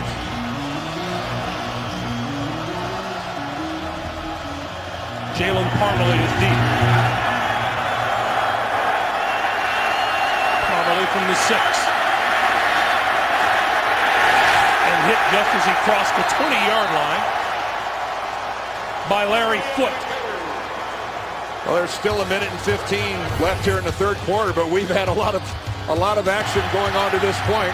This is Ray Rice, the first Baltimore turnover, and right away Roethlisberger throws a touchdown pass to Heath Miller. Then the interception thrown by Joe Flacco to Ryan Clark. And then another passing touchdown to Roethlisberger to Hines Ward. And what an emotional swing for these two teams. Ray Rice back into the backfield. Baltimore does not have 100 yards of offense yet. They are still -4 this quarter. And Flacco just has to throw the ball into the ground. No one was breaking open. And we have played nearly 3/4 of football, and the Baltimore Ravens have 94 total yards of offense. That is woeful. Yeah, take a look at that. Some productive quarter.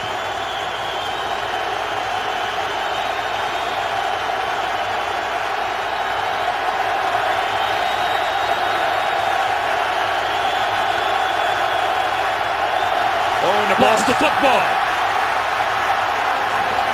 William Gay says the Steelers have it. Well, this place might come apart if those arms point towards it. There it goes.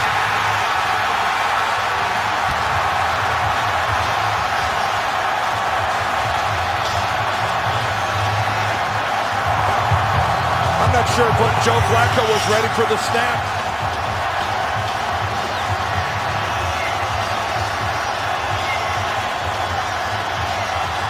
A veteran center in Matt Burke.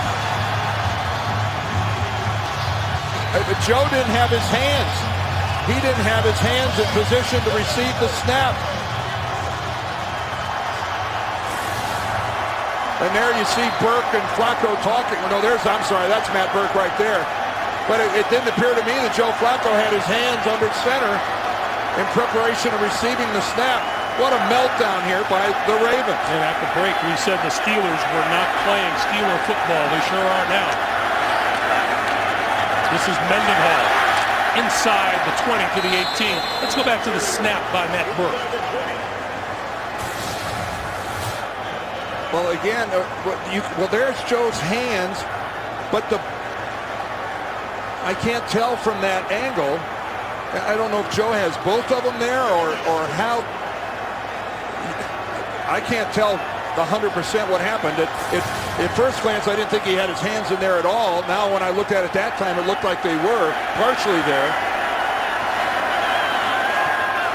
2nd and 6. Mendenhall stuck back at the 25-yard line. DeJuan Landry up from his safety position. And we have a player down, and that is Jonathan Scott, the left tackle. Oh, well, this is reaching a crisis mode now for the Steelers at the offensive tackle position. Flozell Adams is already out, replaced by Essex. Flozell Adams and Jonathan Scott were subs for the original starters at the beginning of this season. And that is Doug Legursky, the only offensive lineman they've got left.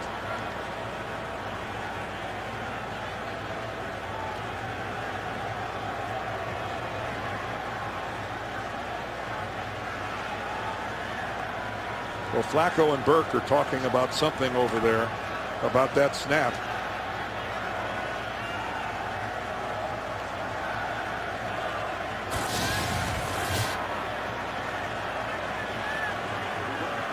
Looks like he's got two hands down there, but Burke hits himself in the back of the left thigh.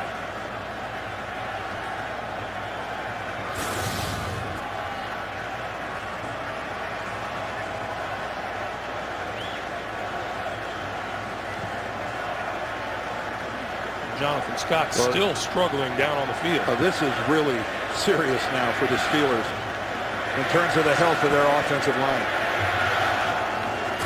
Scott is number 72. There he is on the lower left of your screen. Oh, and he gets hit by Haloti Ngata right in the head.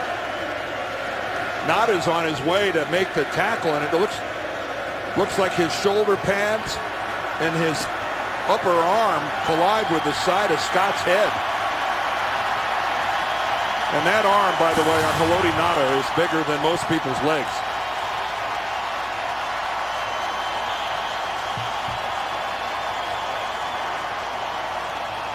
So Scott is going to walk off. There are a couple of other linemen on the active roster, but they didn't dress tonight for this game. Chris Scott, the rookie out of Tennessee, and Tony Hill, the third-year lineman out of Texas. And they are going to let the clock wind down here in the third quarter, it would appear. Well, the Steelers have started. Yep, they're going to wind the clock here, and they're going to let the third quarter expire.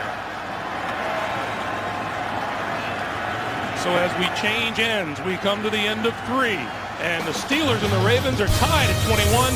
Back after this message and a word from your local station. This is the NFL on CBS.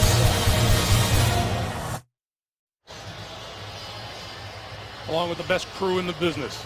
Headed up by our producer, Mark Wolf, our director, Bob Fishman, Craig Dumble, Dan Deerdorf back at Heinz Field in Pittsburgh as we start the fourth quarter. Flozell Adams took a couple of steps onto the field a few moments ago, and then Mike Tomlin walked out and brought him back. We told you earlier that Flozell left the game with an illness. That's the extent to which the Steelers are saying anything about what's wrong with Flozell, but certainly something is wrong with him to the point where he tried to go in, and then Mike Tomlin brought him back out. But we are down to crisis mode for offensive linemen for Pittsburgh. 3rd and 11. Doug Legursky in at right tackle for the Steelers. Quick pass to the sideline. Complete to Antonio Brown, and Brown comes up just short of first down yardage. Yeah, the adjustment the Steelers made there when they brought in Legursky. Trey Essex, who was playing right tackle in place of Flozell, moved over to the critical left tackle spot. And on 4th and 1, they're lining up for it. And now Legursky Looks like Ramon Foster is out at right tackle.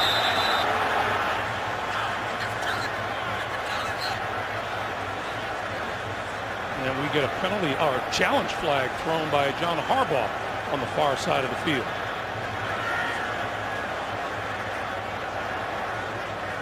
I think John Harbaugh thought that they had ruled There it a is first no down. challenge on the play, as the ruling is a fourth down.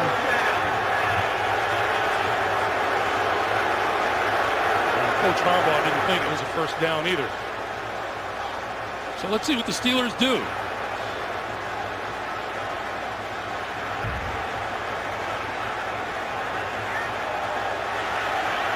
So they're going to line up in a hurry right here. Roethlisberger wanted to snap the ball last time in a hurry. And the officiating crew got in there and covered up the ball.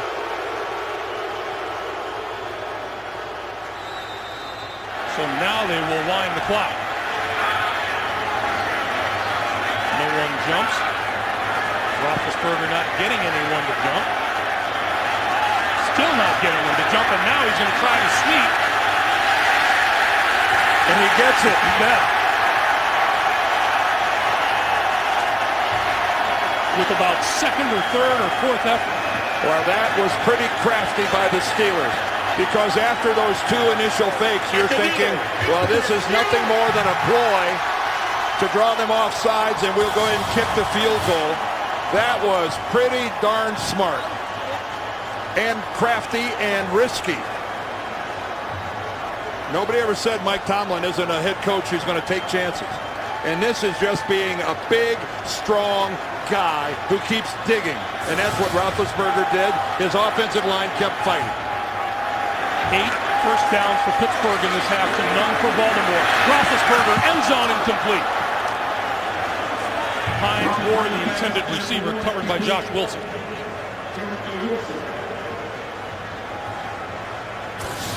Well, this is another heater thrown by Ben. That ball has got some velocity on it, and you can see Ed Reed being underneath forced Ben to throw that thing high. Give Ed Reed credit for an assist on that incompletion. 3 trips to the red zone tonight for the Steelers, 3 touchdowns.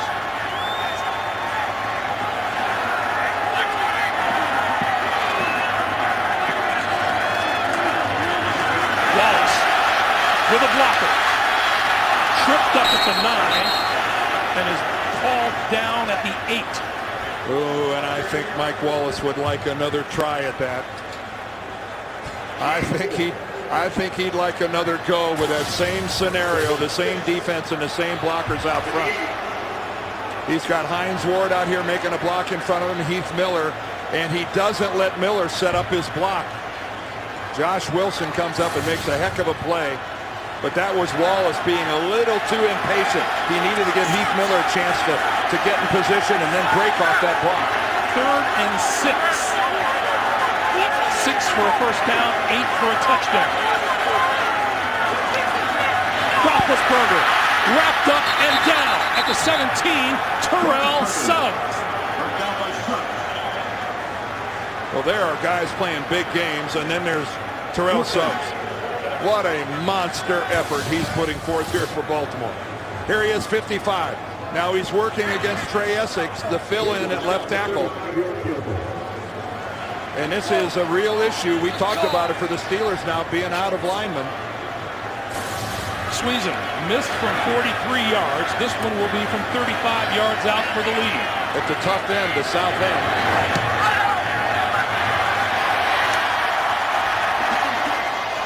For the first time since they led early at 7-0, the Steelers grab the lead. 24-21.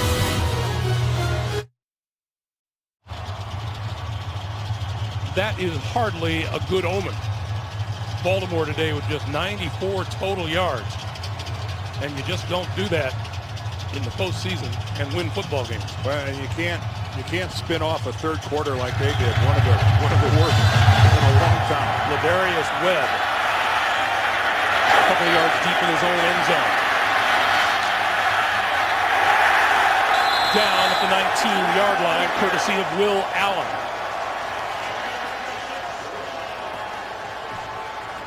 while we have a moment. Wednesday, America's most exciting new dance show is in full swing. Who will live to dance again? Find out live on a new Live to Dance Wednesday, only CBS.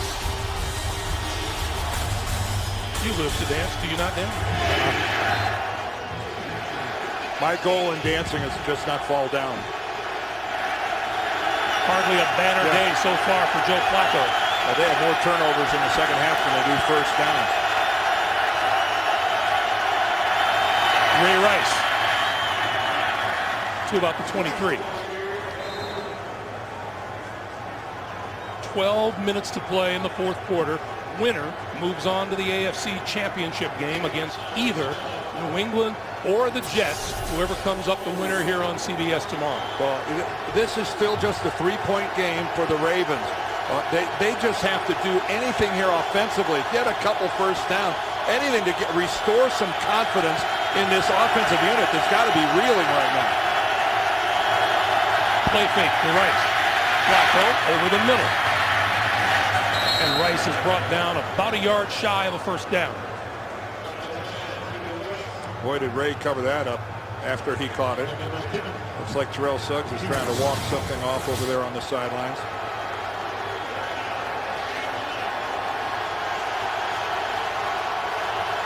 That football's, it's in there tight now.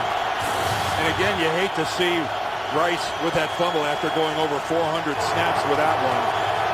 But he just let that ball get way away from his body. 3rd and 1. Rice got the first down off the right side. You know, you don't want to overstate the importance of a first down, but that was monstrous for Baltimore. It really was. Sure. I mean, considering their last possession, they couldn't even execute the snap between the center and the quarterback. How about their first one of this half? Yes.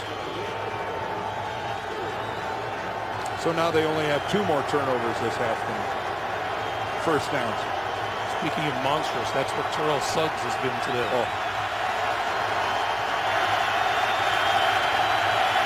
First down, Ravens their own 30.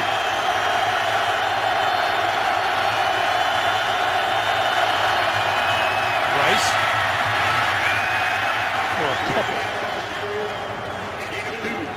And you know this isn't going to last long because, as we mentioned earlier, John Harbaugh conceded. You just can't come out and run the football against the Pittsburgh Steelers with any success. No, you can't. No one has done it consistently. A little less than 63 yards average per game for Dick LeBeau's group. By far and away the best in the NFL this year in the regular season. Troy Polamalu has been playing really deep for the Steelers most of this night. He's 20 yards off the ball. On 2nd and 8 over the middle. That is complete for a first down to the 45-yard line. Pushman Zada.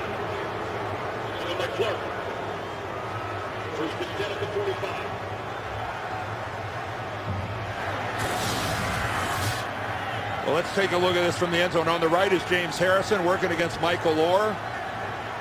But that was another good conversion. Michael Orr so quick off the ball.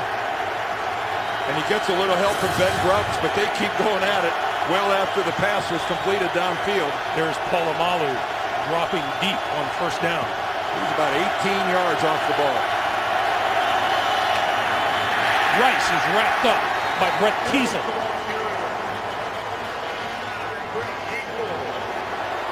Brett Kiesel has just turned in a really solid season for the Steelers at defensive end.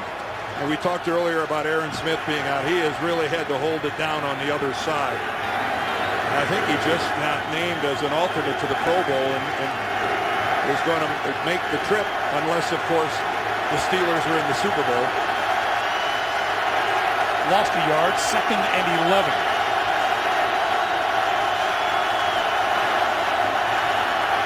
Flacco with time, throws this side of the field and batted away. Mike Taylor. Intended for Derek Mason. That ball was in the air for a while. Well, and it gave Taylor a lot of time to close on it. Flacco trying to throw this deep out, and Ike Taylor, who was inside, had a lot of time to break on it. And he had a hold of a string or something that was coming loose from the Baltimore receiver. I'm not sure what that was he had in his hand. 3rd and 11.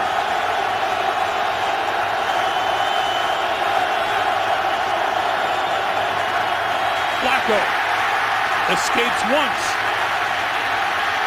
on the run and runs it out of bounds.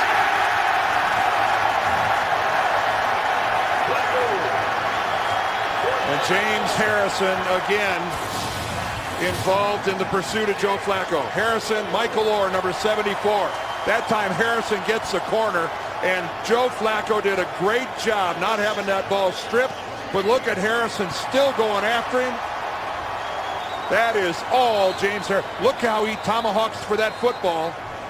And Joe Flacco, just by, I think, some pocket awareness, but a good stroke of luck, didn't have the ball out there where Harrison could hit it. And James Harrison, a little out of breath. Well, he's got to be exhausted, and he hit the ground hard. When he was trying to grab Flacco by the ankles, he extended himself, and man, you could just see him bounce off the turf. You know, we asked Michael Orr about playing Harrison, and he says, you got to play him hard and strong at all times. And we kind of looked at each other and went, no kidding. Well, you know, Harrison is such a problem for these big tackles. He's listed at 6 feet. Greg, 5'11" would be my guess. So he's always going to have the leverage. And the old, you know, adage about football, low man wins. Yeah. Let's look at the end of this play. There's Harrison. Watch him extend. And he hits the ground. He just hits it kind of hard. He had his one arm out there, kind of his left arm kind of broke his fall. He looks, here's his day so far. He looks like we may see him again. Antoine Randall L is deep for the punt from Cook. Another good kick from Cook. Back to the 6-yard line. Randall L escapes one tackle. Turns the corner and gets a block and is out of bounds at about the 11 or 12-yard line. 58-yard punt by Sam Cook. We'll be back. Well, for a little bit of a change, the Baltimore defense doesn't start with their backs up against their own end zone. Turnovers have really put them in a pickle here in the second half. But now Pittsburgh starts from its own 12. 7.5 to play in regulation. Look at Ed Reed on that play. Divisional. Hey, relive every game of the 2010 NFL season, including the playoffs, online and in HD with NFL Game Rewind. Sign up today at NFL.com/Game Rewind or search NFL Game Rewind. Greg, good news for Pittsburgh. Jonathan Scott is back in there at left tackle. That is a real plus for the Steelers on their offensive line, especially if they'd like to run the football a little bit here to try to eat up some clock. And 2nd and 7, this is Mendenhall. And that'll eat up some clock, but it doesn't eat up any yardage. 6:50 to play.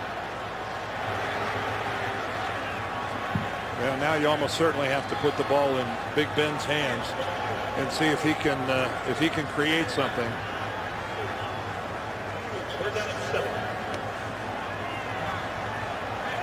A fragile lead, and you're inside your own 20-yard line. Baltimore led this game at halftime, 21-7. Isaac Redmond in the backfield with Roethlisberger on 3rd and 7. Roethlisberger throws and underthrew his intended receiver, Emmanuel Sanders. Well, that is exactly what the Ravens were looking for. That veteran defense of theirs came up with a 3-and-out. 4th down. And that ball one hops, but again, credit that good underneath coverage by Ray Lewis. You know, we talked about these Ravens being road warriors. Ray Lewis says he likes playing on the road because the defense communicates a lot better. It's a little quieter. Well, that was exactly what they needed. You saw somebody from Baltimore move, but then a flinch on the other side by Pittsburgh.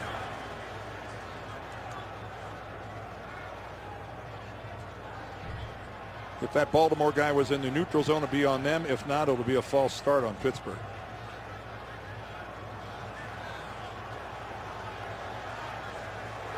False start. 57 offense. 5-yard penalty. Still fourth down.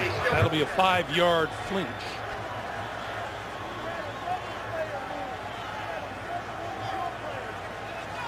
Well, right now, if you're the Ravens, you've got reason for optimism. You've got a chance of getting the ball on the Pittsburgh side of the 50 if you get any sort of a decent return at all by Webb.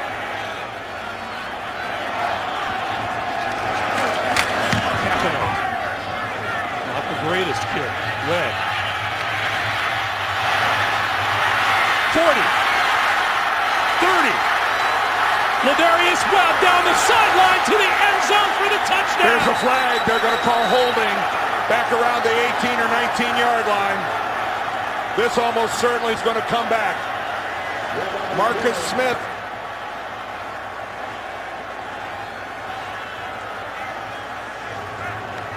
Jeff Triplett. During the return, holding. Return team number 11. 10-yard penalty. First down. Marcus Smith, the third-year wide receiver out of New Mexico. Oh, boy.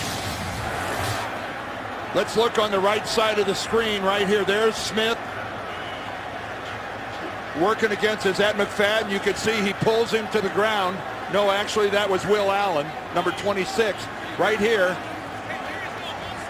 And that nullifies a 55-yard punt return. What we couldn't see was his left hand, but you see the official in the background there throwing the flag.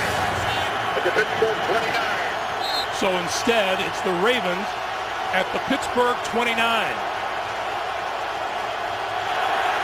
Still a lot of football game to be played here. Nearly 6 minutes left. Deep drop for Flacco with time. Throws inside the 10. Complete and out of bounds at the 7-yard line to Todd Heap. Terrific protection for Flacco, who delivered. Oh, you're right about that, Mr. Gumbel. He had a ton of time because this pattern takes time. When you get a tight end running a crossing pattern and covering that much yardage, and by the time Polamalu gets there, it's too late. A perfectly thrown ball by Joe Flacco. First and goal at the Steeler 8 for Baltimore.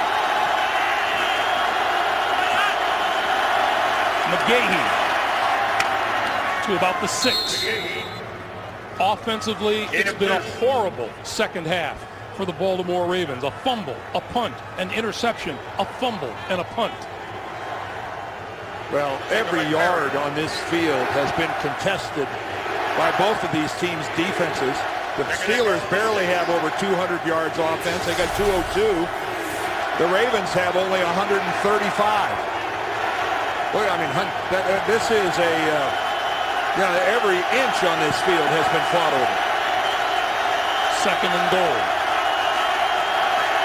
Ray Rice in there.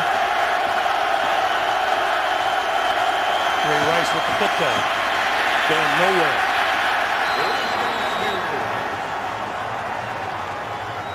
Right in the middle of that defense, Brett Kiesel and Casey Hampton. Well, Ray Lewis sitting there thinking we did our part. We got a 3 and out. Then we got a nice return. There's nothing in there at all. James Ferrier really stacked that up.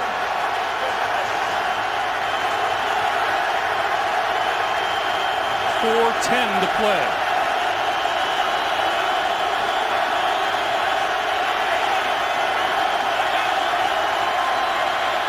Flacco, quick pass, incomplete at the goal line. Anquan Bolden was the intended receiver. Coverage by Ferrier and Clark. Well, Anquan Bolden has really been removed from this football game. He's such a powerful guy, and there's no excuse for not catching that thing. Again, Flacco delivers a touchdown throw to Anquan Bolden, who just flat drops the ball. Pro Bowl kicker Billy Cundiff to tie the game from 24 yards.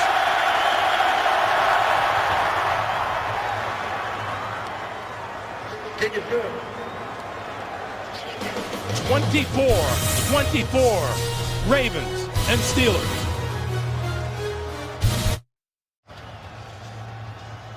Anquan Bolden dropped a sure touchdown pass at the goal line. The Ravens had to settle for a game-tying field goal. 3:54 to play in regulation. We're tied at 24. They actually, and then the touchdown on the punt return as well. They left 2 touchdowns on the table. This one bounces, picked up at the 20-yard line by the Steelers. This is David Johnson, and Johnson returns to the 35-yard line. Good field position for Roethlisberger and the Steelers when we come back to Heinz Field. Back in Pittsburgh, Will Allen, the injured Steeler, being helped off the field and to the bench, and he can't put any weight at all on that left leg. So they will look at him. Meanwhile, the Steelers will have a first down at their own 35. Baltimore has 3 timeouts remaining here in regulation. Pittsburgh has 2.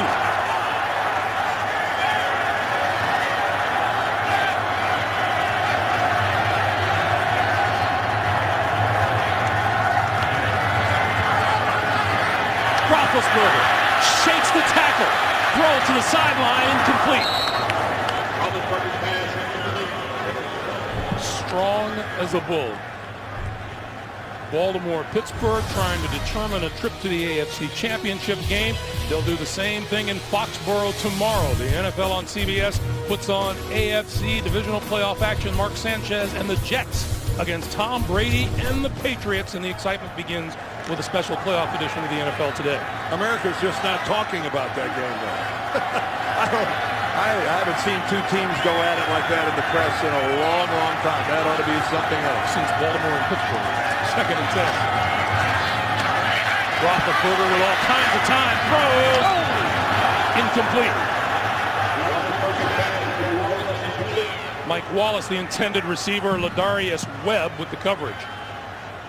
Really good coverage. And Ben Roethlisberger ended up on the ground. A little fake play action there. Corey Redding comes in and stamps him pretty good and drives him into the ground. The Ravens wanted some penalty against the offense on this play. 3rd and 10. Boy, and a real adjustment there by the Ravens. So Ed Reed was all the way up on the line of scrimmage. Now he's going all the way back to the deep middle. 4 straight incompletions by Roethlisberger, and he completes that one across the 45 to the 46, and a first down to Heinz Ward. And that's money. You need a completion. How about a slant pattern to Heinz Ward? And this is one of those deals that almost regardless of the coverage, if the throw is spot on, if the route is run properly, so hard to defend. Heinz Ward, Pittsburgh's all-time leader in receptions, in yardage, and in receiving touchdowns. Boy, and that ball was even a little behind Ward, and he was able to hold on to it. Under 3 minutes to play.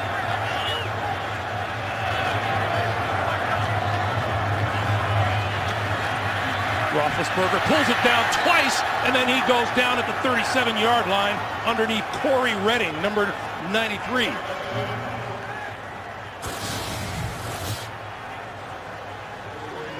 Well, this again, Ben can't find anywhere to go with the football, and he's got to be careful moving that ball around like that because somebody is going to swat it out of there. And I know what you're all thinking right now. We haven't seen an overtime game yet here in this 2010 postseason with the modification to the rule where if a field goal is kicked by the first team, the other team will get an opportunity to possess the ball and do something with it. 6 sacks of Roethlisberger here tonight. Throwing on the slant. Popped up into the air, incomplete.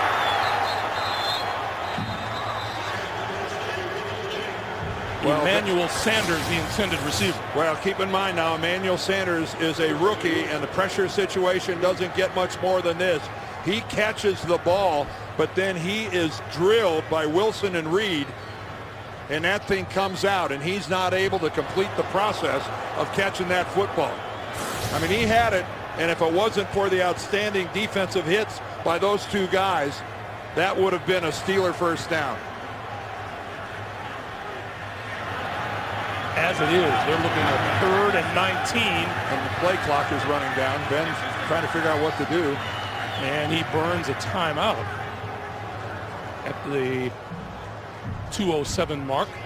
So they'll get a play in, and then they'll get the 2-minute warning.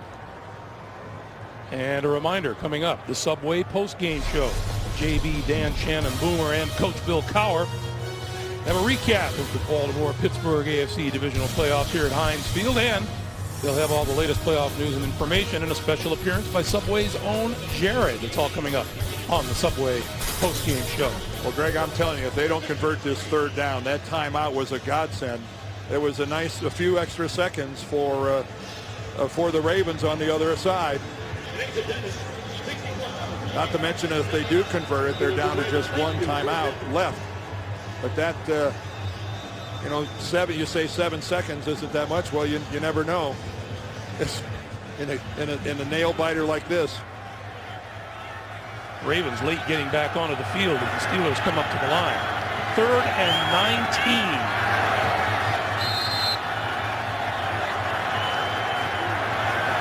Welding Moore in the backfield with Roethlisberger.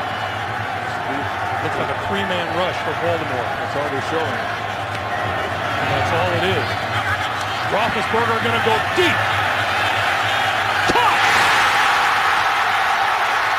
Antonio Brown out of bounds inside the 5. We have a penalty marker down. There's a flag back about the 17-yard line. But the official who threw it was waving everybody to come on down. And I don't mean like Bob Barker. Illegal contact. Defense number 43. That penalty is declined. Result of the place, 1st down. The penalty is on Haruki Nakamura. They will decline it. And the Steelers with 1st and goal with 1:58 to play, and we get the 2-minute warning. Pittsburgh in prime position to move on. That's Antonio Brown circled right there. He's working against Ladarius Webb. But with 8 guys in coverage, the question is, how do you let anybody get on top of you? And that's exactly what the Ravens did. Talk about a defensive gap. And then watch this. Look at Brown. He's got the ball up against his helmet. But that's control. He had control of the football. Yes, by pinning it up against the side of his helmet. But control is control. Little David Tyree action there. 1st and goal at the 4.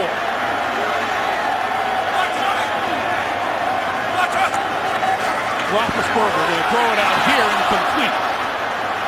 Oh, that really saves Baltimore from having to use a timeout. Hines Ward, the intended receiver. That's some aggressive play calling on the part of Bruce Arians. And again, I think because underneath you see DeJuan Landry, number 26, it looked like Ward was more open than he was, but that would have meant an over and down little moonshot by Ben. 2nd and goal. And Ben Roethlisberger started this game with a clear visor. It's gone. Mendenhall. Spinning. Penalty marker is down in the middle of the field.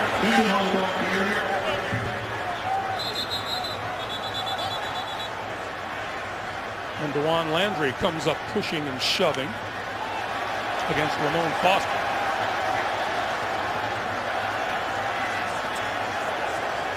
Holding. Defense number 62. Half the distance to the goal. Automatic 1st down. That is on Terrence Cody, and that is a killer penalty. Well, how often do you see a defensive lineman getting called for holding if one of the center or the center or one of the guards is trying to go up to the 2nd level and attack a linebacker? If that defensive tackle grabs him and keeps him from doing it, and I think that's what he did. I think he grabbed Marquise Pouncey. Let's watch Pouncey trying to make a double team. Number 64 reports as an eligible receiver. Number 64 is eligible. All right, take a look right there on the inside. Kimoyatu, yep, he's grabbing Pouncey and won't let Pouncey go. Pouncey was trying to get to a linebacker. Mendenhall. Stopped at the 1. Well, you've got to call a timeout. John Harbaugh's going, what the heck's going on?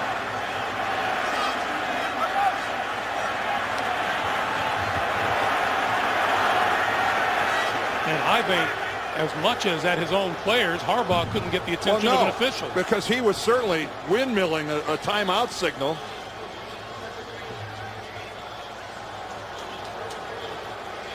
Please. Thank you. And I think we're getting a resetting of the clock. They're giving Harbaugh the timeout when he started calling it.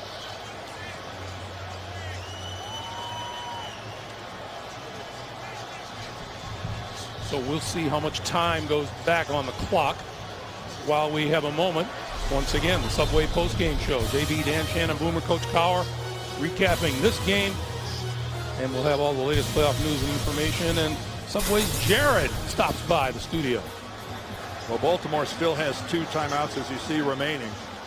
And they'll certainly use them as quickly as they can if Pittsburgh doesn't get in, and if Pittsburgh doesn't do something crazy like throwing the football and having an incompletion. Well, Ben Roethlisberger told us he throws it to Doug Legursky in practice all the time.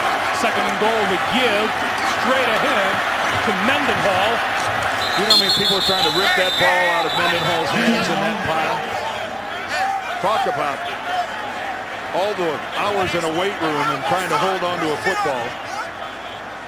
What did Roethlisberger tell us? In practice, he always throws it to Legursky, and in game situations, he never does. No, he said I just try to keep his spirits up.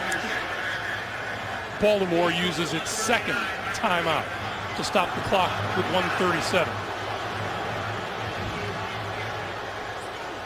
Well, right now, if I was the Pittsburgh Steelers, if I had a play that I'd had in the archives somewhere, I sure would hate to just kick a field goal and with this amount of time left give Baltimore a chance. Man, if you had the old magic elixir in there somewhere, it's time to bring it out. Well, as we've talked about, there are more than just one quarterback on this Pittsburgh team. Hines Ward, quarterback in college. Antoine Randall, quarterback at Indiana. Well, I can just tell you, with Nada and Kelly Craig, that group in the middle there's not a lot of give to be had in there as far as just hammering away at it. This season, 8 Pittsburgh red zone trips against Baltimore, 6 touchdowns, 2 field goals. Mendenhall. Touchdown! And a penalty marker flies.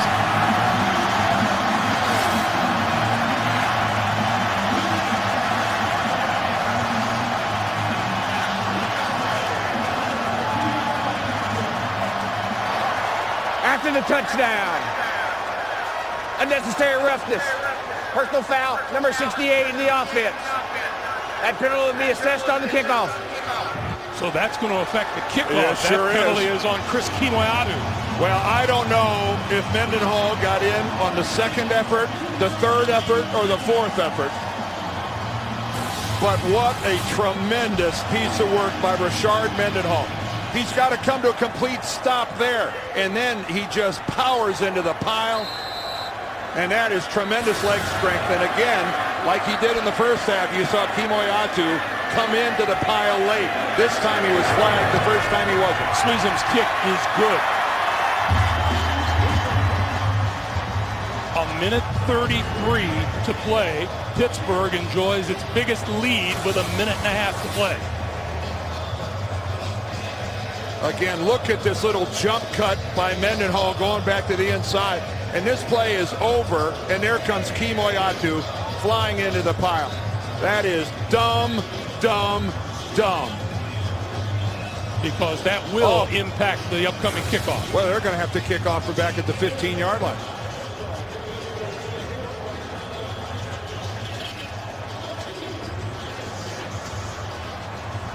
You just saw his teammates telling him don't worry about it, but you can bet Mike Tomlin's worrying about it.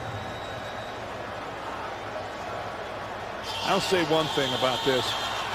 Look at the number of points that have been scored in this game, 55 points. And there's barely over 350 yards of offense by both teams combined in this game. Points per yard basis, this has been a very productive day for both teams. Baltimore gives up less than 17 points a game. Pittsburgh gives up less than 15 a game on the average. So much for averages. Well, again, you got to look at that third and long conversion by Roethlisberger against a complete 8-man coverage against Baltimore.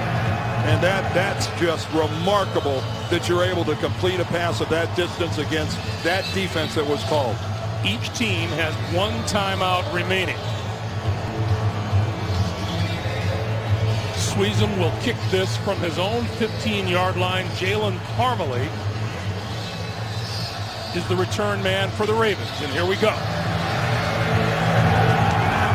Scooting it along the ground. Picked up at the 40-yard line by LeRon McClain. And he crosses midfield and into Pittsburgh territory. Line of scrimmage will be about the 47 or 48-yard line. Well, I think that penalty at Kimoyatus didn't hurt. That changed everything. Boy, and LeRon McClain, look at him hobbling. He is just not going to put that left foot on the ground at all.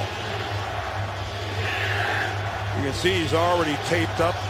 Had an ankle problem earlier in the year, and man, that's not a good sign. So Flacco and company from the Pittsburgh 43, a minute 27 on the clock. One timeout.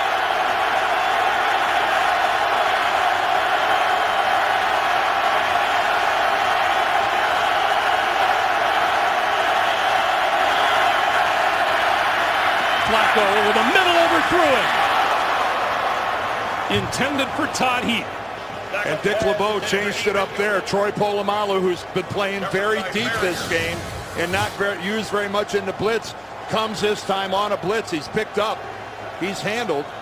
And Heap had no chance. There's Polamalu leaping back to the inside, looping rather. And nice block by Ray Rice.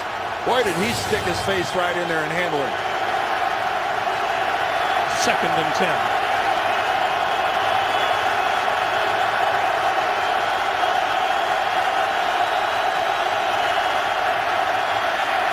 Flacco deep down the far sideline. It is incomplete. Derek Mason did a nice job of breaking that up. He did a really good job because William Gay became the receiver. He's in the best position to make this play. And Derek Mason does a nice job of stripping him. Right now, Mason becomes a defender, and he's got to get in there and break it up. 3rd and 10.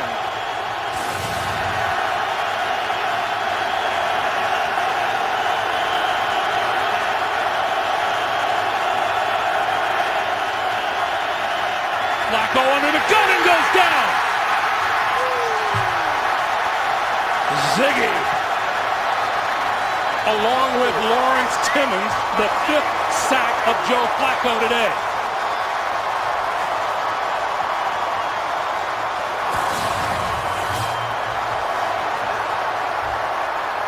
Again, Lawrence Timmons comes on the blitz. Flacco is moving away from Timmons because he leaps over the attempted block and goes right into Ziggy Hood. Dick LeBeau really calling a smart series here. And what a great athletic play by Lawrence Timmons, jumping over the block of Ray Rice. And it forces the Ravens to burn their final timeout. We just saw Ray Rice do a great job of blocking Polamalu when he came on a blitz. But that time he went way too low on Lawrence Timmons, and he just hurled him.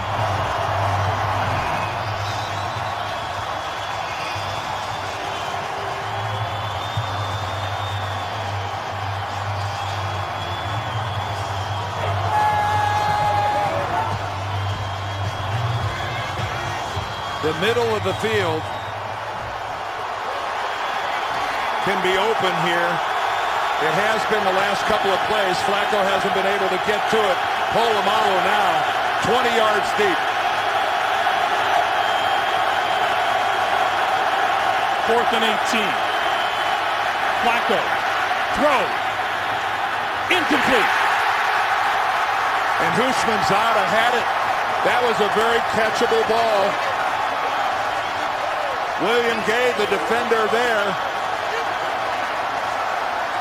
Oh, how frustrating for TJ Houshmandzadeh. He's working on William Gay, single coverage. He stops, he's wide open, and the ball, he lets it get in on his body, and it bounces right off his chest. Missed opportunities by Baltimore receivers tonight. You're right, we saw Anquan Bolden drop one in the end zone on their previous possession. And the Ravens cannot stop the clock.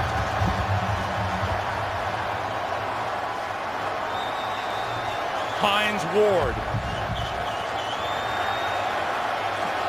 And Mike Tomlin, that's exactly what this has been, a heavyweight bout.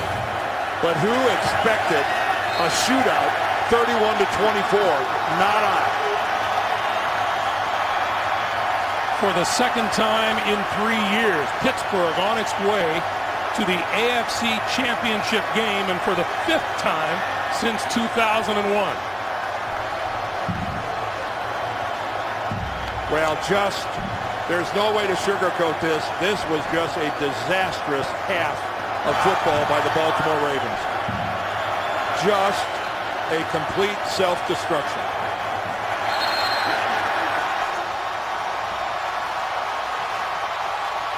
Aided by being pressed by a really good Steeler football team. The Steelers, last man standing, with time running down at Heinz Field.